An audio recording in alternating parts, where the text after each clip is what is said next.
ஒரு அழகான கடற்கரை. சுற்றுலா பயணிகள் நிறைய பேர் அங்கே வந்து போகிறது வழக்கம்.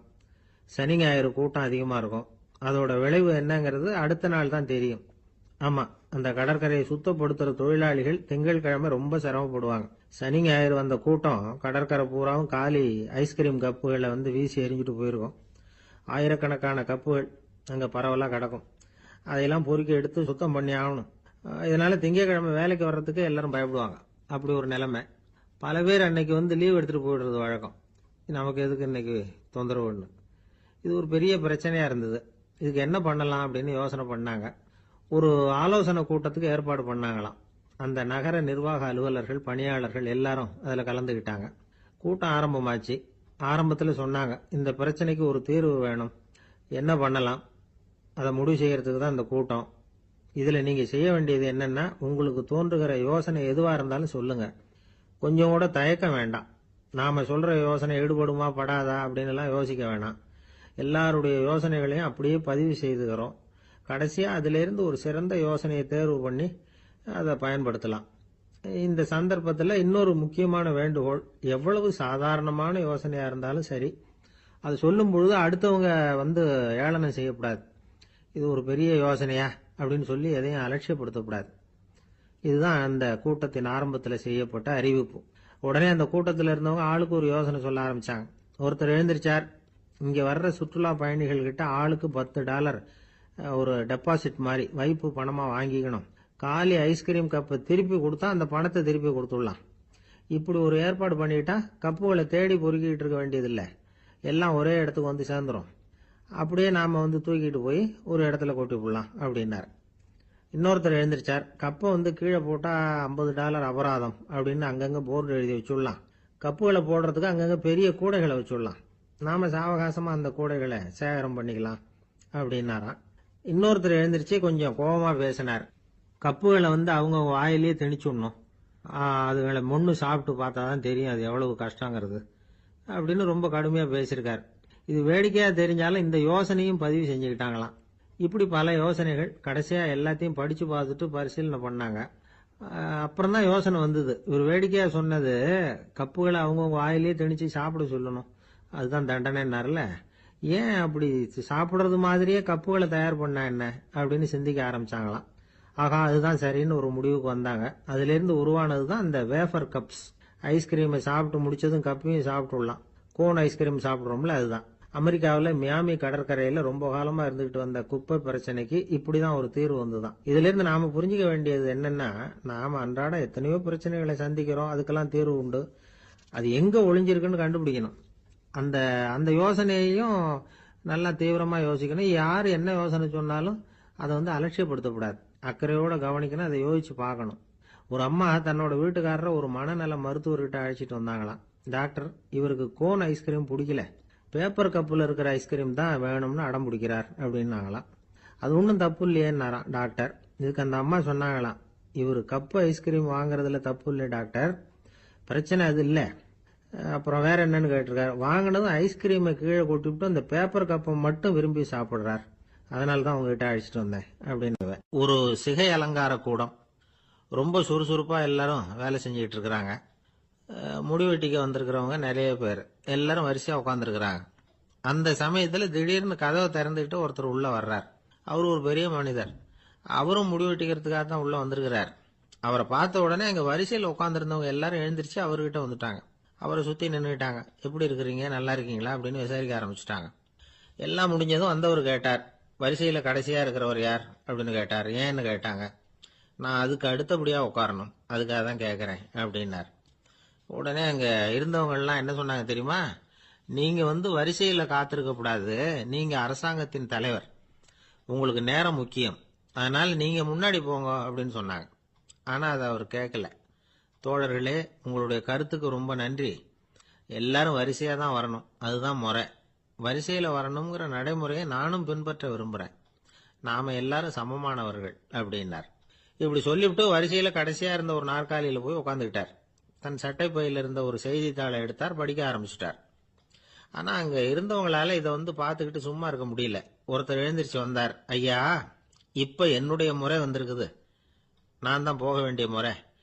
உங்களை இங்க காத்திருக்க வைக்கிறத விட ஒரு 5 ஆண்டுகளுக்கு கூட நான் வந்து முடி வெட்டிக்காமே இருந்துட முடியும் அப்படின்னார். அவர் மறுபடியும் சொன்னார், ஐயா, நீங்க வந்து வரிசை முறையை தாண்டி போக விருப்பப்படல, சரி, ஆனா என்னுடைய முறையை வந்து மாத்தி கொடுக்கறதுக்கு எனக்கு வந்து முழு உரிமை இருக்குது. இதுக்கு பதிலா உங்களுடைய கடைசி இடத்தை நான் எடுத்துக்கிறேன், இதை நீங்க மறுக்க முடியாதுன்னார். அங்க இருந்த மற்றவங்களும் இதை ஒரு மனசா வற்புறுத்த ஆரம்பிச்சிட்டாங்க. அந்த பெரிய மனிதர் பார்த்தார், சரின்னு கடைசியா ஒத்துக்கிட்டார். அவர் யார் தெரியுமா? அவர் தான் மாவீரர் லெனின். ரஷ்யாவில் கிரெம்ளின் சிகை அலங்கார கூடத்துல தான் இது நடந்தது. எல்லாரும் இந்நாட்டு மன்னர்கள்னு வாயளவுல பேசுறதுல என்ன பிரயோஜனம்? நாம எல்லாரும் சமம்ங்கிறத நடைமுறையில கடைபிடிச்சு காட்டினவங்க கொஞ்சம் பேர் தான். அவங்கள ஒருத்தர் தான் லெனின். வரிசையில் நின்று வர்றதுங்கிறது ஒரு சிறந்த பண்பு, உயர்ந்த பண்பு. இன்னைக்கு பல இடங்கள்ல அது நமக்கு தேவைப்படுது. ஒரு ரேஷன் கடைவாசல், கடை திறக்கிறதுக்கு முன்னாடியே எல்லாரும் வந்து வரிசையில் நின்றுட்டாங்க. கடைசியா வந்த ஒருத்தர் கியூவில் முன்னாடி போறதுக்கு முயற்சி பண்றார். ஏற்கனவே நின்றுட்டு இருக்கிறவங்க அவரை முன்னாடி போறதுக்கு விட மாட்டேங்கிறாங்க. கடைசியா போய் நில்லையா அப்படின்னு எல்லாரும் கத்துறாங்க. அது அவர் காதுல வாங்கல. முண்டி அடிச்சுக்கிட்டு முன்னாடி போறதுக்கே முயற்சி பண்ணிட்டு இருக்கிறார். எல்லாரும் சேர்ந்து அவரை வலுக்கட்டாயமா இழுத்து கொண்டாந்து பின்னாடி கொண்டு போய் நிறுத்திவிட்டாங்க. நிறுத்திவிட்டு சொன்னாங்க, அதை பாருப்பா, நாங்க இருக்கிற வரைக்கும் நீங்க முன்னாடி போய் எதையும் வாங்க முடியாது, தெரிஞ்சுக்கோ அப்படின்னாங்க. இப்போ அந்த ஆள் சொன்னாராம், நான் இங்க பின்னாடி நிக்கிற வரைக்கும் நீங்களும் எதுவும் வாங்க முடியாது அப்படின்னாராம். ஏன்னு கேட்டிருக்கிறாங்க. நான் தான் அந்த கடையை திறக்க வேண்டிய ஆள் அப்படின்னு கேட்டான். ஒரு நாள் ராமர் அரசவையில உட்கார்ந்துருக்கிறார். ராமராஜ்யம் நடந்துகிட்டு இருந்த நேரம். அந்த சமயத்துல ஒரு நாய் வந்து அரச சபைக்கு வந்துதான். அது தலையில அடிபட்டு ரத்தம். அந்த கோலத்துல அது அங்க வந்தது. எல்லாரும் ஆச்சரியமா அதை பார்த்தாங்க. ராமரும் அந்த நாயை பார்த்தார். நீங்க வந்த காரியம் என்ன, என்ன நடந்தது, எதுவா இருந்தாலும் பயப்படாம சொல்லு அப்படின்னார். உடனே அந்த நாய் மெதுவா சொல்ல ஆரம்பிச்சுதான். ஐயா, நான் தெருவில் போய்கிட்டு இருந்தேன். வழியில ஒருத்தர் வந்தார். அவர் வேத சாஸ்திரம்லாம் படிச்ச பெரியவர். அவர் எந்த காரணமும் இல்லாம அவர் கையில வச்சிருந்த குச்சியால என் தலையில அடிச்சுட்டார். அதுதான் தலையில ரத்தம். இதை நீங்க விசாரிச்சு தகுந்த தீர்ப்பு வழங்கணும் அப்படின்னு தான் அந்த நாய். ராமர் பார்த்தார். உடனே தன்னுடைய காவலர்களை அனுப்புனார். அந்த ஆளை எங்க இருந்தாலும் போய் கொண்டுட்டு வாங்க அப்படின்னு விட்டார். காவலர்கள் போனாங்க. அந்த ஆளை பிடிச்சி கொண்டு வந்துட்டாங்க. அரண்மனைக்கு வா அப்படின்னு சொல்லி கூப்பிட்டுட்டு வந்துட்டாங்க. என்ன நடந்ததுன்னு விசாரிச்சார் ராமர். அதுக்கு அந்த ஆள் சொன்னார், நான் வந்து வீதி வழியா வந்துகிட்டு இருந்தேன். குறுக்க இந்த நாய் வந்தது. நான் அவசரமா போய்கிட்டு இருந்தேன். இது எனக்கு வழி விடாம குறுக்க பூந்து இடைஞ்சல் பண்ணிச்சு. எனக்கு கோபம் வந்துட்டுது. அதனால அடிச்சுட்டேன். வேத சாஸ்திரம் படிச்ச நான் என் வசம் இழந்து கோபப்பட்டது பெரிய தப்பு தான். அதை நான் ஒத்துக்கிறேன். குற்றத்தை ஒப்புக்கொள்றேன். எனக்கு என்ன தண்டனை கொடுக்கணுமோ அதை கொடுங்க, ஏத்துக்கிறேன் அப்படின்னு விட்டார். சரி, இப்ப அந்த ஆளுக்கு தண்டனை கொடுக்கணும். என்ன தண்டனை கொடுக்கறது யோசனை பண்ணார் ராமர். அதையும் அந்த நாய்கிட்டயே கேட்டார். நீயே சொல்லு, என்ன தண்டனை கொடுக்கலாம் இவருக்கு அப்படின்னார். இதுக்கு அந்த நாய் என்ன சொல்லிச்சு தெரியுமா? இவரை ஏதாவது ஒரு கோயிலுக்கு தர்மகர்த்தாவா நியமனம் பண்ணி விடுங்க, அதுதான் இவருக்கு சரியான தண்டனை அப்படின்னது. இதை கேட்டதும் ராமர் முகத்துல புன்னகை. ஆனா அங்க இருந்த மற்றவங்களுக்கெல்லாம் ஆச்சரியம். அது எப்படி, தப்பு செஞ்சவங்களுக்கு தண்டனை கொடுக்கறது தானே நியாயம், அதை விட்டுட்டு தர்மகர்த்தா பதவியை கொடுக்க சொல்லுதே இந்த நாய் அப்படிங்கிற ஆச்சரியம். இந்த சந்தேகத்தை அந்த நாய்கிட்டயே கேட்டாங்க அங்க இருந்தவங்க. இதுக்கு அந்த நாய் பதில் சொல்லிச்சான். நான் வந்து போன பிறவியில ஒரு கோயிலுக்கு தர்மகர்த்தாவா இருந்தேன். எவ்வளவோ கவனமா எச்சரிக்கையா தான் என்னுடைய கடமைகளை எல்லாம் செஞ்சுக்கிட்டு வந்தேன்.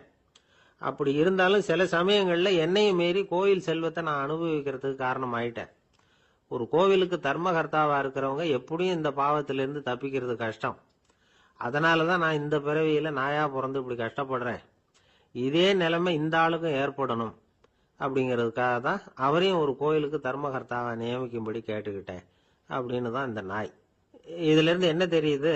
எந்த பதவியில நாம இருந்தாலும் நமக்கு தெரியாம கூட அதை தவறா உபயோகப்படுத்தக்கூடாதுங்கிறத இதுல இருந்து புரிஞ்சுக்கணும். இல்லைன்னா அடுத்த பிறவியில நாயா பிறந்து எங்கேயாவது போய் வாழை ஆட்டிட்டு நிக்க வேண்டியதுதான். கோவில் வாசல்ல 2 நாய் பேசிக்கிட்டு இருந்துதான். போன ஜென்மத்துல நான் மனுஷனாதான் இருந்தேன். ஒரு கோவில் பூசாரி பேச்ச கேட்டுட்டு அவரோட கூட்டு சேர்ந்துக்கிட்டு ஆண்டவன் போட்டிருந்த நகையெல்லாம் அபகரிச்சு என்கிட்ட கொடுத்தாரு அவரு. நான் எடுத்துட்டு வந்துட்டேன். திருடினது அந்த ஆள் தான், எடுத்துக்கிட்டு வந்தது தான் நான். இருந்தாலும் நான் மட்டும் நாயா பிறந்துட்டேன். இப்போ மட்டும் அந்த பூசாரி என்கிட்ட மாட்டினா கடிச்சு குதறி போடுவேன் அப்படின்னு தான். அவசரப்பட்டு அப்படி செஞ்சுடாதே. பதிலுக்கு அவரும் உன்னை திருப்பி கடிச்சாலும் கடிச்சிருவார். ஏன்னா அவரும் இப்போ ஒரு நாயா தான் பிறந்திருக்கிறார் அப்படின்னு தான் இன்னொன்று. அது எப்படி உனக்கு தெரியும்னு தான் இது. நான் தானே அது அப்படின்னு தான் அந்த நிலம். ஒரு நண்பர் வந்தார். ரொம்பவும் இறுக்கமா உடை அணிஞ்சிருந்தார். அதாவது ஆடைக்குள்ள அவர் மாட்டிக்கிட்டு இருந்தது மாதிரி தெரிஞ்சது. ஏன் துணி குறைச்சலா எடுத்துட்டீங்களா அப்படின்னு கேட்டோம். இல்லைங்க, எனக்கு எப்பவுமே இறுக்கமா உடை அணியறது தான் பிடிக்கும் அப்படின்னார். ஒருத்தர் எப்படி உடை அணியிறார் அப்படிங்கிறத வச்சே அந்த ஆள் எப்படிப்பட்டவர் அப்படிங்கிறத கண்டுபிடிச்சிடலாம். உடை அணியிற விதம் ஒருத்தருடைய மனநிலையை வெளிப்படுத்துதான். இப்ப இறுக்கமான உடை அணியிறவங்க பொதுவா மன நிம்மதி இல்லாதவங்களா இருப்பாங்களாம், கோபக்காரங்களா இருப்பாங்களாம். ரொம்ப தொலைதொலைப்பா ஆடை அணிகிறவங்க இருக்கிறாங்கல்ல, அவங்கெல்லாம் அமைதியான ஆளா இருப்பாங்களாம், சாந்தமா இருப்பாங்களாம். இவங்கெல்லாம் போராடுறதுக்கு சரியா வரமாட்டாங்களாம். இப்படி ஒரு கணிப்பு இருக்குது. அதனாலதான் போர் வீரர்களுக்கெல்லாம் இறுக்கமான உடையை தான் கொடுக்கறது வழக்கம். ஆனா சன்னியாசிகளை பாருங்க, அவங்களுக்கெல்லாம் ரொம்ப தொலை உடைகள் தான். அவங்கெல்லாம் டைட் பேண்ட் போட்டுக்கிட்டு நிக்க மாட்டாங்க சன்னியாசிகள்லாம். அதே மாதிரி சன்னியாசிகள்லாம் காவி உடைய தேர்ந்தெடுக்கிறதுக்கும் காரணம் உண்டு. பல ஆண்டுகள் சோதனை செஞ்சு பார்த்துட்டு தான் சன்னியாசத்துக்கு காவி தான் சரி அப்படின்னு முடிவு பண்ணியிருக்கிறாங்க. இப்ப பௌதீக விஞ்ஞானப்படியும் அதுதான் சரி. அதாவது சூரிய ஒளியில 7 வண்ணங்கள் உண்டு. ஒரு பொருள் மேல அது விழும் பொழுது அந்த பொருள் நமக்கு சிவப்பா தெரிஞ்சதுன்னா அந்த பொருள் சிவப்பை தவிர மற்ற எல்லா நிற கதிர்களையும் உள்வாங்கிக்கிட்டு சிவப்பு நிறத்தை மட்டும் வெளியில விடுது. அதாவது விலக்கி விடுது. அதனாலதான் அந்த பொருள் சிவப்பா தெரியுது. உடல் ஆரோக்கியத்துக்கு ஓரளவு சிவப்பு தேவைப்படுது. அதனாலதான் காவி உடை அணிஞ்சா சூரிய ஒளி ஓரளவு சிவப்பை விலக்கிவிடும். அதாவது சிவப்பின் பலனும் கிடைக்கும், இந்த சிவப்பின் கெடுதலும் இல்லை அப்படின்னு யோசனை பண்ணாங்க. காவி உதய வேளையின் நிறம். கீழ் வானத்துல கதிர் உதிக்கிற வேளையில முதல் ஒளி தோன்றுகிற நேரத்துல காவி நிறம் தான் கசியும். தியானம் செய்யறப்போ முதல்ல காணக்கூடிய ஒளி காவி நிறம் தான். தியானத்தின் உச்ச நிலையின் நிறம் நீலம். தியானம் காவி நிறத்துல ஆரம்பமாகி நீல நிறத்துல நிறைவடைகிறது அப்படிங்கிறார் ஓஷோ. நீலம் தியான சிகரம், காவி தியான ஆரம்ப குறியீடு, ஒரு சன்னியாசியின் ஆரம்ப தரிசனம் அப்படிங்கிறார் அவர். ஒருத்தர் நாள் பூரா காவி உடைய அணிஞ்சிருந்தா அந்த நிறம் அவருக்கு தியானத்தை பற்றிய நினைவை ஊட்டிக்கிட்டே இருக்கும். இப்படியே ஆடைக்கும் தியானத்துக்கும் இடையில ஒரு தொடர் ஏற்படுது. ஒரு துறவியின் உள்ளார்ந்த பண்பா அது மாறுது. கடை வீதியில ஒரு பொருள் வாங்க போறோம். அது மறந்துடக்கூடாதுங்கிறதுக்காக ஞாபகம் முடிச்சு போட்டுக்கிறோம். அந்த முடிச்சுக்கும் பொருளுக்கும் தொடர்பு இல்லை. ஆனா கடை வீதிக்கு போன உடனே அந்த முடிச்சு அந்த பொருளை ஞாபகப்படுத்துது. அதாவது அந்த முடிச்சு ஒரு தொடர்பு அம்சமா அமையுது. அது மாதிரிதான் காவி உடையும். ஒரு துறவி நடக்கும் பொழுது, சாப்பிடும் பொழுது, குளிக்கும் பொழுது அவருடைய காவி உடை அவருக்கு ஞாபகப்படுத்திக்கிட்டே இருக்கும். அது ஒரு நிலைப்படுத்தப்பட்ட நினைவாக ஞாபகம் முடிச்சாக மாறிடுது. காவி ஆடை இல்லைன்னா ஒருத்தரால துறவியாக முடியாதுன்னு அர்த்தம் இல்லை. அதே நேரத்துல காவி ஆடையால ஒன்னும் பிரயோஜனம் இல்லை, அதுல ஒன்னும் அர்த்தம் இல்லை அப்படின்னு சொல்லிட முடியாது. இதுதான் உண்மை. இவ்வளவு தூரம் காவி ஆடையை பத்தி சொல்றதுனால எல்லாரும் சன்னியாசியா போடுங்கோ அப்படின்னு நாம சொல்றதாக யாரும் நினைச்சிடக்கூடாது. மனசுக்கும் நிறத்துக்கும் உள்ள சம்பந்தத்தை தெரிஞ்சுக்கிறதுக்காகத்தான் இவ்வளவும். நமக்கு தெரிஞ்ச நண்பர் ஒருத்தர் இருக்கிறார், ஆபீஸ்ல வேலை பார்க்கிறவர். ஒவ்வொரு மாசமும் 20ஆம் தேதிக்கு பிறகு அவரை போய் பாத்தீங்கன்னா காவி உடை அணிஞ்சுக்கிட்டு, கண்ணை மூடிக்கிட்டு, கை ரெண்டையும் விரிச்சு வச்சுக்கிட்டு தியானத்திலேயே உட்காந்துருப்பார். ஏன் இப்படி பண்றீங்கன்னு கேட்டேன். அதாவது 20ஆம் தேதிக்கு பிறகு என் கையில ஒரு பைசா கூட கிடையாது, ஒரு சன்னியாசி லெவல்ல இருக்கிறேன், என்கிட்ட எதுவும் செலவுக்கு கேட்காத அப்படின்னு என் மனைவிக்கு நாசூக்கா உணர்த்துறதுக்காக அப்படி உட்கார்ந்துருப்பேன் அப்படின்னு விளக்கம் கொடுக்கிறார். நமக்கு முன்னாடி நமக்கு வேண்டிய ஒருத்தர் ஒரு கிளாஸ்ல நமக்கு பழச்சாறு கொண்டாந்து வைக்கிறாருன்னு வச்சுங்க. உடனே நாம என்ன பண்ணுவோம்? எடுத்து கிடுகிடுன்னு சாப்பிட்ருவோம், அடுத்தவங்க யாரும் வர்றதுக்குள்ள. அதை விட்டுட்டு அதை கொண்டாந்து வச்சவர்கிட்டயே அதோட விலை என்ன அப்படி இப்படின்னு நான் கேட்டுக்கிட்டு இருப்போம். நாம கேட்க மாட்டோம். ஆனா காந்திஜி அப்படி கேட்டாராம். எப்ப தெரியுமா? 1935. அந்த வருஷம் மே மாசத்துல ஒரு நாள் காந்திஜி டெல்லியில இருக்கிறார். அப்ப அவருக்கு 2 டம்ளர் மாம்பழச்சாறு கொண்டாந்து கொடுக்குறாங்க. அதை வாங்குறார். இதோட விலை என்ன அப்படின்னு கேட்டார் காந்திஜி. யாருகிட்ட கேட்டாருன்னா மனுபென் காந்தி கிட்ட கேட்கிறார். அவங்க தான் கொண்டாந்து கொடுக்குறாங்க. காந்திஜிக்கு உதவி செய்யறதுக்காக அவர் கூடவே இருந்தவங்க அவங்க கிட்ட தான் கேட்கிறாரு. காந்திஜி சும்மா வேடிக்கைக்காக இப்படி கேட்கிறாருன்னு நினைச்சுட்டாங்க அந்த அம்மா. அதுவும் இல்லாம அதோட விலையை கேட்டா காந்திஜி நிச்சயமா அதை சாப்பிட மாட்டார் அப்படிங்கிற பயம் வேற. அதனால அந்த அம்மா பதில் எதுவும் சொல்லாம கம்முன்னு இருந்துட்டாங்க. கொஞ்ச நேரம் ஆச்சு. அந்த பழச்சாறு வச்ச இடத்துல அப்படியே இருக்குது. வச்ச இடத்துல வச்சபடியே இருக்கு. காந்திஜி அதை சாப்பிடவே இல்லை. மனுபென் காந்தி பார்த்தாங்க. மெதுவா காந்திஜி கிட்ட போய் அதை சாப்பிடுங்களேன் அப்படின்னாங்க. பழச்சாறு விலை என்னன்னு கேட்டேன். அதுக்கு பதில் இல்லை. அது முதல் தப்பு. பதிலை எதிர்பார்த்திருந்தும் அதை பத்தி விசாரிக்கல. அது ரெண்டாவது தப்பு. இப்படி 2 தப்புகளை பண்ணிவிட்டு என்கிட்ட வந்து இதை சாப்பிடுங்கன்னு சொன்னா அது எப்படி அப்படின்னு கேட்டாராம் காந்திஜி. மனுபென் காந்தி என்ன சொல்றதுன்னு தெரியாம திகைச்சு போய் நின்றுகிட்டு இருந்தாங்க. காந்திஜி தொடர்ந்து சொன்னாராம். இப்ப என் முன்னாடி வச்சிருக்கிற இந்த பழச்சாறு விலை சுமாரா ஒரு அரை ரூபாயாவது இருக்கும். அது அந்த காலத்து மதிப்பு. இந்த பழச்சாறு இல்லாம கூட என்னால இருக்க முடியும். ஆனா அவசியமான பொருள்களை வாங்கறதுக்கு கூட சக்தி இல்லாத மக்கள் இந்த நாட்டில் நிறைய பேர் இருக்கிறாங்க. அப்படி இருக்கிறப்போ எனக்கு என்னத்துக்கு இந்த விலை உயர்ந்த பானம்? இதை இப்போ நான் சாப்பிட்டா என் உடம்பு வேணும்னா ஆரோக்கியமாகலாம்.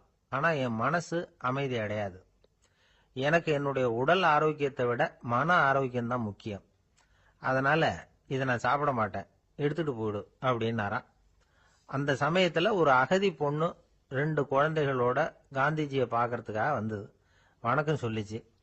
காந்திஜி உடனே தனக்கு முன்னாடி இருந்த பழச்சாற்றை எடுத்து அந்த பொண்ணுகிட்டையும் குழந்தைகள்கிட்டையும் கொடுத்து சாப்பிட சொன்னார். அவங்க அதை வாங்கி ரொம்ப சந்தோஷத்தோட சாப்பிட்டாங்களாம். அதை பார்த்த காந்திஜி முகத்துல ஒரு புன்னகை, ஒரு பரவசம், ஒரு திருப்தி. அவர் மனசு நிறைஞ்சி இருந்தது. அப்போ அவர் சொன்னாராம், ஆண்டவன் எனக்கு எப்பவும் சரியான சமயத்துல கை கொடுப்பாருங்கிறது அதுக்கு இதுதான் அத்தாட்சி. நான் ஒரு இக்கட்டான சூழ்நிலையில இருக்கிறப்ப கூட கடவுளின் கருணையால அந்த சூழ்நிலை என்னை பாதிக்கல. என் கூட இவ்வளவு நாள் பழகியும் கூட இங்க இருக்கிறவங்க எனக்கு அதிக விலையுள்ள பழரசத்தை கொடுத்தாங்க. ஆனா சரியான நேரத்துல அதை சாப்பிட வேண்டியவங்களை என்கிட்ட அனுப்பி வச்சு என்ன சந்தோஷப்படுத்தினார் கடவுள். அவருக்கு நன்றி அப்படின்னாராம் மகாத்மா காந்தி. உடல் ஆரோக்கியத்தை விட மன ஆரோக்கியம்தான் எனக்கு முக்கியம்னு சொன்னார் பாருங்க. அதை நாம எல்லாரும் மனப்பூர்வமா இன்னைக்கு சிந்திச்சு பார்க்கணும். இந்த காலத்துல எல்லாரும் அப்படியா நினைக்கிறாங்க? எனக்கு தெரிஞ்ச ஒருத்தர் இருந்தார். தினமும் காலையில ஒரு காபி சாப்பிட உட்கார்ற நேரத்துல பக்கத்து வீட்டுக்காரர் வந்து சேருவார் கரெக்டா. உடனே அவரும் தனக்குன்னு வந்திருக்கிற காப்பியை எடுத்து மனப்பூர்வமா பக்கத்து வீட்டுக்காரர்கிட்ட கொடுத்துருவார். அதுக்கப்புறம் அவருக்காக வேற காப்பி போட்டு கொண்டாந்து கொடுத்தாலும் வேண்டான்னு சொல்லிடுவார். ஆண்டவனா பார்த்து சரியான நேரத்துல அவரை எங்க வீட்டுக்கு தினமும் அனுப்பி வைக்கிறார் அப்படிம்பார். ஏன் அப்படி சொல்றீங்க அப்படின்னு கேட்டோம் ஒரு நாள். அதுக்கு அவர் சொல்றார், எனக்கு என்னோட உடல் ஆரோக்கியம்தான் முக்கியம். இத கடவுள் புரிஞ்சுக்கிட்டு எங்க வீட்டு காப்பியை சாப்பிடுறதுக்கு தினமும் அடுத்த வீட்டுக்காரனை அனுப்பி வைக்கிறார் அப்படின்னாரு. கணவன் மனைவி அன்பா இருக்கணும், ஒருத்தர் நல்லா புரிஞ்சுக்கணும், விட்டு கொடுக்கற மனப்பான்மை வேணும். அதுதான் ஒரு நல்ல குடும்பம். இன்னைக்கு பல குடும்பங்கள்ல அர்த்தமில்லாத சண்டைகள் தான் அதிகம். கிராமப்புறங்கள்ல வேடிக்கையா ஒரு கதை சொல்லுவாங்க. ஒரு ஊர்ல ஒரு ஆள் இருந்தான். வேலை வெட்டி இல்லாம சும்மாவே இருந்தான். அவனுக்கு கல்யாணம் பண்ணி வச்சாங்களாம். மனைவி வந்து சேர்ந்தா. சும்மாவே உட்காந்துருக்கிறியே, ஏதாவது சம்பாதிக்கிற வழியை பாரு அப்படின்ட்டு இருக்கா. அதுக்கு தான் யோசனை பண்ணிட்டு இருக்கிறேன், ஒரு அருமையான ஐடியா அப்படின்னு நானா. என்ன அது சொல்லு அப்படின்னு இருக்கா அவ. ஒரு ஆட்டுக்குட்டி வாங்க போறேன்னு இருக்கான். அதை வாங்கி என்ன பண்ண போறேன்னா, அந்த குட்டி வளரும், பெருசாகும், அதுக்கப்புறம் அது நிறைய குட்டி போடும் அப்படின்ட்டு இருக்கான். சரி, அப்புறம் என்ன, அதையெல்லாம் சந்தையில கொண்டுட்டு போய் வித்துவிட்டு அந்த காசுக்கு ஒரு எருவு மாடு வாங்கலாம். சரி, அது எதுக்கு? எருவு மாடு நிறைய பால் கொடுக்கும், அதை கொண்டுட்டு போய் பால் பண்ணையில கொடுப்பேன், அல்லது நானே வித்துருவேன், கை நிறைய காசு கிடைக்கும். அதுக்கப்புறம் ஒரு பசுமாடு வாங்குவேன், பாலையும் விற்கலாம், நாமளும் காய் போட்டு சாப்பிடலாம், இப்படிலாம் சொல்லியிருக்கான். அப்போ அந்த பொண்ணு சொல்லிச்சான், அடுத்த தெருவில் இருக்கிற எங்க அம்மா வீட்டுக்கும் கொஞ்சம் பால் கொடுத்து அனுப்பலாம் அப்படின்னு இருக்கா அந்த பொண்ணு. இந்த இடத்துல கணவனுக்கு கோபம் வந்துட்டுது. அது எப்படி உங்க அம்மா வீட்டுக்கு எதுக்கு கொடுக்கணும், அதெல்லாம் முடியாதுன்னு இருக்கான். இந்த இடத்துல சண்டை ஆரம்பமாயிட்டுது. கொஞ்ச நேரத்துல 2 பேரும் சத்தம் போட ஆரம்பிச்சுட்டாங்க. கடுமையான சண்டை நடக்கிறத பக்கத்து வீட்டுக்காரன் காதுல வாங்கினான். அவன் ஓடியாந்தான். அவனுக்கு தெரியும், வாங்காத மாட்டுக்காக இப்படி சண்டை போட்டுக்கிட்டு இருக்கிறாங்கிறது அவனுக்கு புரியும். அவன் ஓடி வந்து சொன்னான், ஏண்டா உன்னோட பசுமாட்டை ஒழுங்கா கட்டி போடக்கூடாதான்னு இருக்கான். என்னடா சொல்றேன்னா இவன், உன் மாடு என் தோட்டத்தில் வந்து மேய்ஞ்சுட்டுது, பயிரெலாம் நாசமாயிட்டுது, 10,000 ரூபா அளவுக்கு சேதம், அதை வாங்கிட்டு போகிறதுக்கு தான் வந்தேன், குடுறா 10,000 நானா. இவன் அரண்டு போயிட்டான். அப்புறம் சொன்னான், டே நான் இன்னும் மாடே வாங்கலையே, அதுக்குள்ளே அது வந்து எப்படிடா உன் தோட்டத்தில் மேயும், என்னடா உளர்றேன்னு இருக்கான். நீ தாண்டா இப்போ உளறிக்கிட்டு இருக்க, மாடே வாங்கலை, அதுக்குள்ளே எப்படிடா வந்து உன்னுடைய மனைவி அவங்க அம்மா வீட்டுக்கு பால் கொடுத்து அனுப்ப முடியும் அப்படின்னு அவன் கேட்டானா. நம்ம ஆளுக்கு இப்போ தான் புத்தி வந்துதான். அர்த்தமே இல்லாத சண்டை போட்டுக்கிட்டு இருக்கிறோம் அப்படிங்கிறத அவன் புரிஞ்சுக்கிட்டானான். இது நம்ம முன்னோர்கள் சொல்லியிருக்கிற ஒரு கதை. சண்டையில தான் அர்த்தம் இல்லையே தவிர கதையில் அர்த்தம் உண்டு. அதாவது இல்லாத விஷயங்களுக்காக சண்டை போட்டுக்கிட்டு இல்லறத்தை வீணாக்கிக்கிட்டு இருக்கிற மனிதர்கள் இன்றைக்கு நிறைய பேர் இருக்கிறாங்க. ஒருத்தன் தன்னுடைய மனைவியை பத்தி மாமனார்கிட்ட புகார் சொன்னானா, மாமா உங்க பொண்ணு அர்த்தமில்லாத சண்டை போடுறா, எதுக்கு எடுத்தாலும் எடுத்தெறிஞ்சு பேசுறா அப்படின்னு இருக்கான். நீ எப்படி மாப்பிள்ளை அதை சமாளிக்கிற அப்படின்னு கேட்டிருக்காரு அவரு. அவ எடுத்தெறியறது என் மேல படாம ஒதுங்கி நின்னுக்கிறேன் அப்படின்னு நானா. இந்த உலகமே ஒரு நாடக மேடை, நாம எல்லாரும் நடிகர்கள். இது வந்து ஞானிகள் சொல்றது. இது ஒரு பக்கம் இருக்கட்டும். இந்த உலகத்துக்குள்ள எத்தனையோ நாடக மேடைகள், எத்தனையோ நடிகர்கள், எத்தனையோ நாடகங்கள், இதெல்லாம் எப்படி ஆரம்பமாச்சு, அதுதான் இன்னைக்கு தகவல். அதாவது ஆதி மனிதன் பேச ஆரம்பிக்கிறதுக்கு முன்னாடி சைகையாலேயே எல்லாத்தையும் சொல்லிகிட்டு இருந்தான். அதனால் அப்போவே நடிப்பு ஆரம்பமாயிட்டுது. முதல்ல ஒரு வேட்டையைத்தான் அவன் வந்து நடித்து காட்டியிருப்பான். இவன் எப்படி போனான், எதிரில் மிருகம் எப்படி வந்தது, அதோடு எப்படி சண்டை போட்டான், எப்படி அடித்து கொண்டுகிட்டு வந்தான், இதை அப்படியே மற்றவங்களுக்கு நடித்து காட்டியிருப்பான். ஏன்னா மொழி கிடையாது. இந்த காலத்துல எல்லாம் நாடகங்களில் நடிக்கிறவங்கள நடிகர்கள்ங்கிறோம். ஒரு காலத்தில் இவங்களுக்கு என்ன பேர் தெரியுமா, திஸ்பியர்கள் அப்படின்னு பேரான். இதுக்கு காரணம் உண்டு. அதாவது 2000 வருஷத்துக்கு முன்னாடி கிரீஸ் நாட்டில் திசிபியஸ் அப்படின்னு ஒரு ஆள் இருந்தான். அவன் ஒரு பெரிய நாடக கலைஞன். அவன் சில இளைஞர்களை சேர்த்துக்கிட்டான், பயிற்சி கொடுத்தான், நாடக குழுவை உருவாக்கினான், நடிகர்களையும் நாடகத்துக்கு தேவையான பொருள்களையும் ஏற்றிக்கிட்டு போகிறதுக்கு ஒரு வண்டியையும் தயார் பண்ணான்.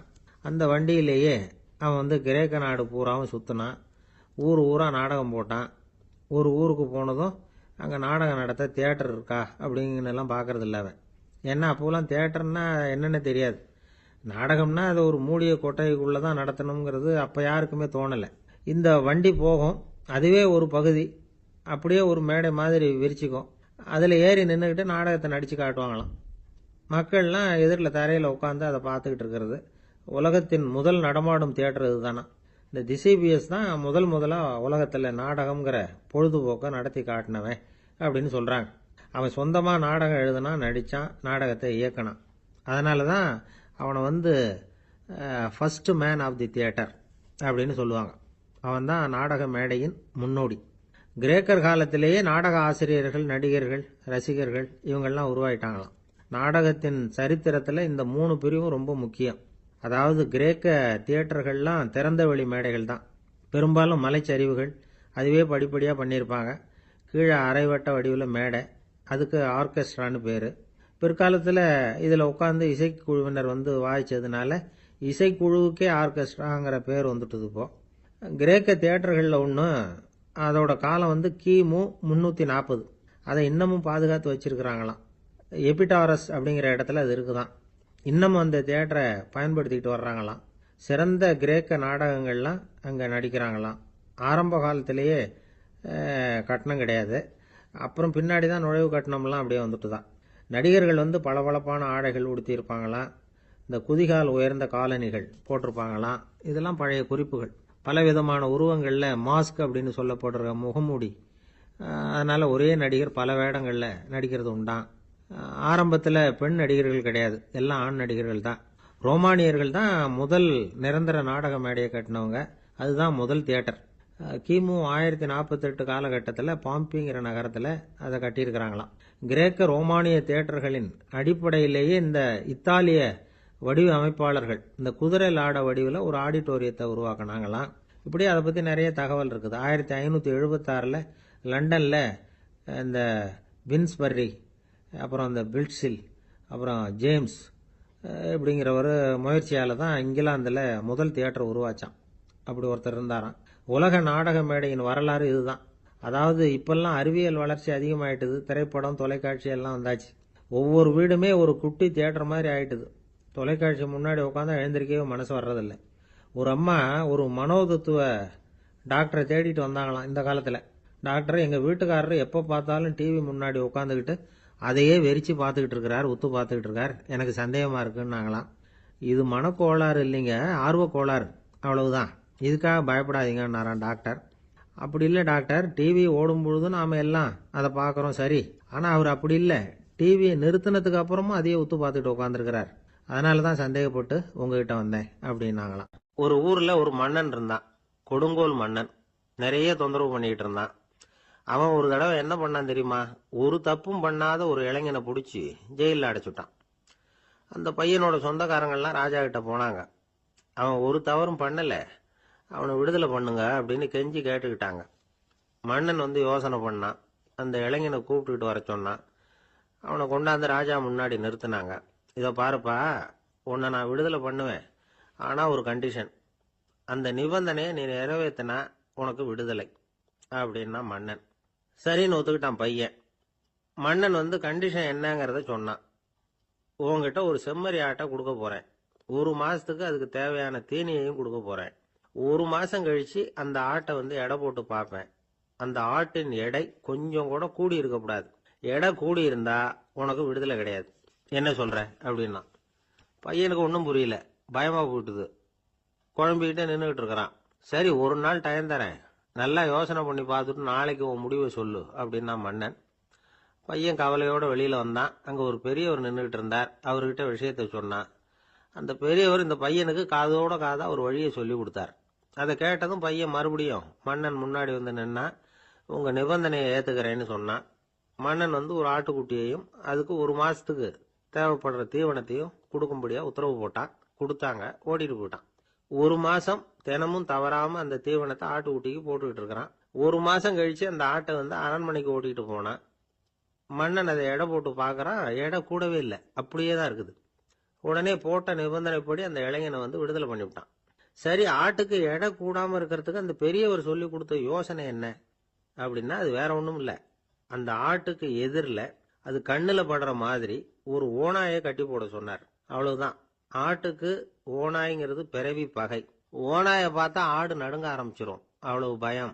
தினமும் அந்த ஆடு பயந்துகிட்டே தீனி சாப்பிட்டுது, எடை கூடல. அதுதான் ரகசியம். இது சின்ன பிள்ளைங்களுக்கான ஒரு கதை. இதுல இருந்து தெரிஞ்சுக்க வேண்டிய உண்மை என்னன்னா, நாமெல்லாம் சாப்பிடுறப்ப மனசும் உடம்பும் அமைதியா இருக்கணும். அப்பதான் அது உடம்புல ஒட்டும். அவசரத்திலையும் பயத்திலையும் சாப்பிட்டா அது சரியா ஜீரணம் ஆகாது. இன்னொரு ராஜா இருந்தார். அவரும் ஒரு இளைஞனை ஜெயிலில் அடைச்சு விட்டார். விடுதலை பண்ணணும்னா ஒரு கண்டிஷன்னாரு. என்னன்னு கேட்டான். ஒரு ஆட்டுக்குட்டியை அவன் முன்னாடி கொண்டாந்து நிறுத்துவேன், நீ அதுகிட்ட ஒரு கேள்வி கேட்கணும், அதுக்கு சரியான பதிலை சொல்லணும், அப்படி செஞ்சுட்டா உனக்கு விடுதலைன்னார். இளைஞன் யோசனை பண்ணி பார்த்தான். சரின்னு ஒத்துக்கிட்டான். அது பிரகாரமே ஆட்டுக்குட்டிய பதில் சொல்ல வச்சுட்டான். என்ன நடந்தது தெரியுமா? ஆட்டுக்குட்டியை கொண்டாந்து நிறுத்தினாங்க. இவன் மெதுவா அதுகிட்ட போனான். அது காதுகிட்ட போய் ஏப்ரலுக்கு அடுத்த மாசம் என்ன மாசம்னு கேட்டான். அது உடனே மேன்னு கத்திச்சு. இவன் விடுதலை ஆயிட்டான். ஒருத்தர் குதிரை ரேஸுக்கு போனார், பணம் கட்டினார், தோத்து போயிட்டார். மறுபடியும் போனார், பணம் கட்டினார், தோத்து போனார்.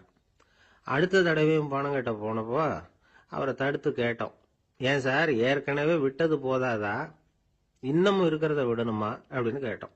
விட்டதையெல்லாம் மொத்தமா எடுக்க வேணாமா சார், அதுக்காக தான் தொடர்ந்து பணம் கட்டுறேன்னாரு அவரு. இவரை திருத்துறது ரொம்ப கஷ்டம். இது ஒரு மனநோய். மனநோய்கள்ல பல வகை உண்டு. மனநோய்கள் பிரிவு அட்டவணையில சூதாட்டம்ங்கிறது அவதி வரும் நோய் அப்படிங்கிற தலைப்புல வருது. சூதாட்டம் 2 வகைப்படும்னு சொல்றாங்க உளவியல் நிபுணர்கள். ஒரு வகை எப்படின்னா, நண்பர்களோட சேர்ந்துகிட்டு மகிழ்ச்சியும் கிளர்ச்சியும் அடையறதுக்காக ஈடுபடுறது. பிரச்சனைகளை தீர்க்கறதுல ஒரு ஆர்வம், கேளிக்கைக்காக கொஞ்சம் விட்டு பிடிக்கிறது அப்படிங்கிற மனுஷனுடைய அடி மனசுல உள்ள விபரீத பிணைய சுபாவம், இதெல்லாம் அதுக்கு காரணம். இன்னொரு வகை எப்படின்னா, சூதாட்டத்தில் ஈடுபட்டு ஒரு கட்டாய நிலைமைக்கு ஆளாயிடுறது. ஈடுபடு அப்படின்னு மனசு ஒரு வெறித்தன்மையை தூண்டிக்கிட்டே இருக்கும். இப்படிப்பட்டவங்களுக்கு நாம தோத்துக்கிட்டு இருக்கோம்ங்கிறது தெரியும், நாம ஜெயிக்கிறதுக்கான சந்தர்ப்பம் இல்லைங்கிறதும் தெரியும். இதனால நமக்கும் கஷ்டம், நம்ம சுத்தி இருக்கிறவங்களுக்கும் கஷ்டங்கிறதும் புரியும். அப்படி இருந்தும் சூதாடுவாங்க. இதுக்கு காரணம் சூதாடியின் பகற்கனவு அப்படிங்கிறாங்க நிபுணர்கள். இந்த நிலைமைக்கு கட்டாய சூதாட்டம் அல்லது நிர்பந்த சூதாட்டம் அப்படின்னு பேர் வச்சிருக்கிறாங்க. இப்படிப்பட்ட ஆசாமி இருக்கிறது பூரா விட்டுருவான், கடன் வாங்குவான், திருடுவான், இருந்தாலும் என்னைக்காவது ஒரு நாள் ஜெயிச்சிருவேன் அப்படின்னு சொல்லிக்கிட்டே இருப்பான். விட்டதை எடுத்துருவேங்கிற ஒரு நம்பிக்கை சுடர் அவனுக்குள்ள எரிஞ்சுக்கிட்டே இருக்கும். இவனை மனநோயாளி அப்படின்னு சொல்லிட முடியாதான். என்ன காரணம்னா, இது மாதிரி ஆளுங்க கிட்ட மன போராட்டமோ கவலையோ பதட்டமோ இருக்கிறது இல்ல. சில விசேஷமான குணங்கள் இவங்க கிட்ட உண்டு.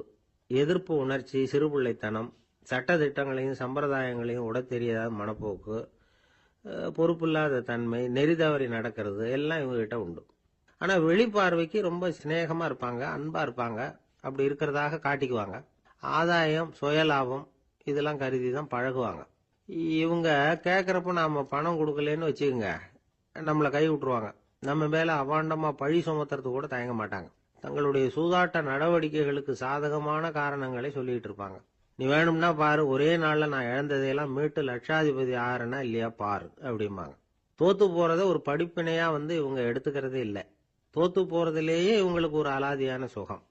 தனக்குத்தானே துன்பத்தை வரவழைச்சிக்கிட்டு இன்பம் அடையிறதுக்கு தன்வதை சுகம் அப்படின்னு பேர். இவங்கெல்லாம் அந்த ரகம்.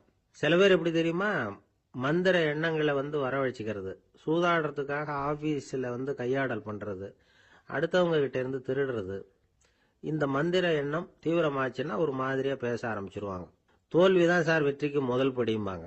தன்னால பகடக்காய்களையும் குதிரை ஓட்டிகளையும், அதாவது இந்த ஜாக்கிகள், அதெல்லாம் கட்டுப்படுத்த முடியுங்கிற பித்து நிலைக்கு இவங்கெல்லாம் தள்ளப்பட்டுருவாங்க. சில சூதாடிகள் ஆராய்ச்சி பார்த்ததுல என்ன தெரிய வந்தது தெரியுமா, அவங்கெல்லாம் குழந்தை பருவத்துல அன்புக்காக ஏங்கினவங்களாம், புறக்கணிக்கப்பட்டவங்களாம், உதவிகளை பெற முடியாதவங்க, இப்படிலாம் இருந்திருக்கிறாங்க.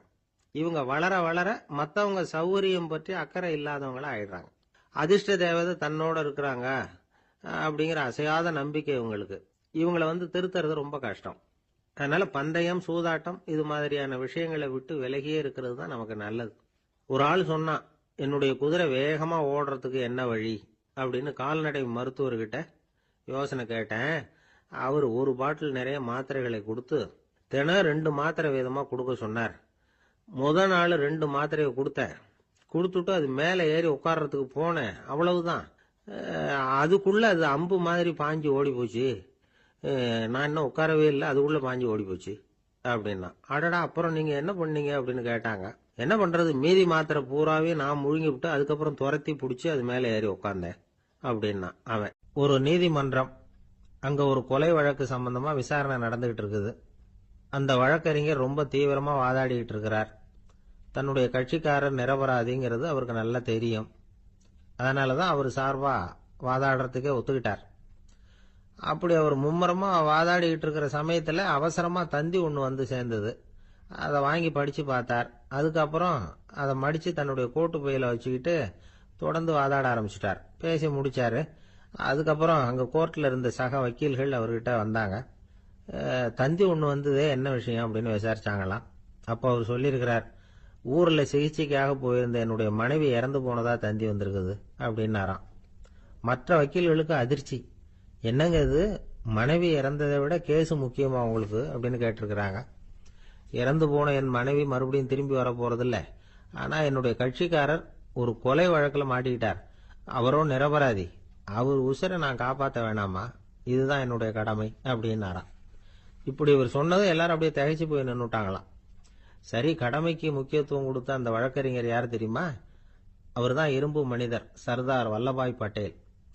குஜராத் மாநிலத்தில் 1875 அக்டோபர் 31 அன்றைக்கு ஜாவேரி பாய் அப்படிங்கிறவருக்கு 4வது பிள்ளையா அவர் பிறந்தாராம். இந்த ஜாவேரி பாய் யார் தெரியுமா?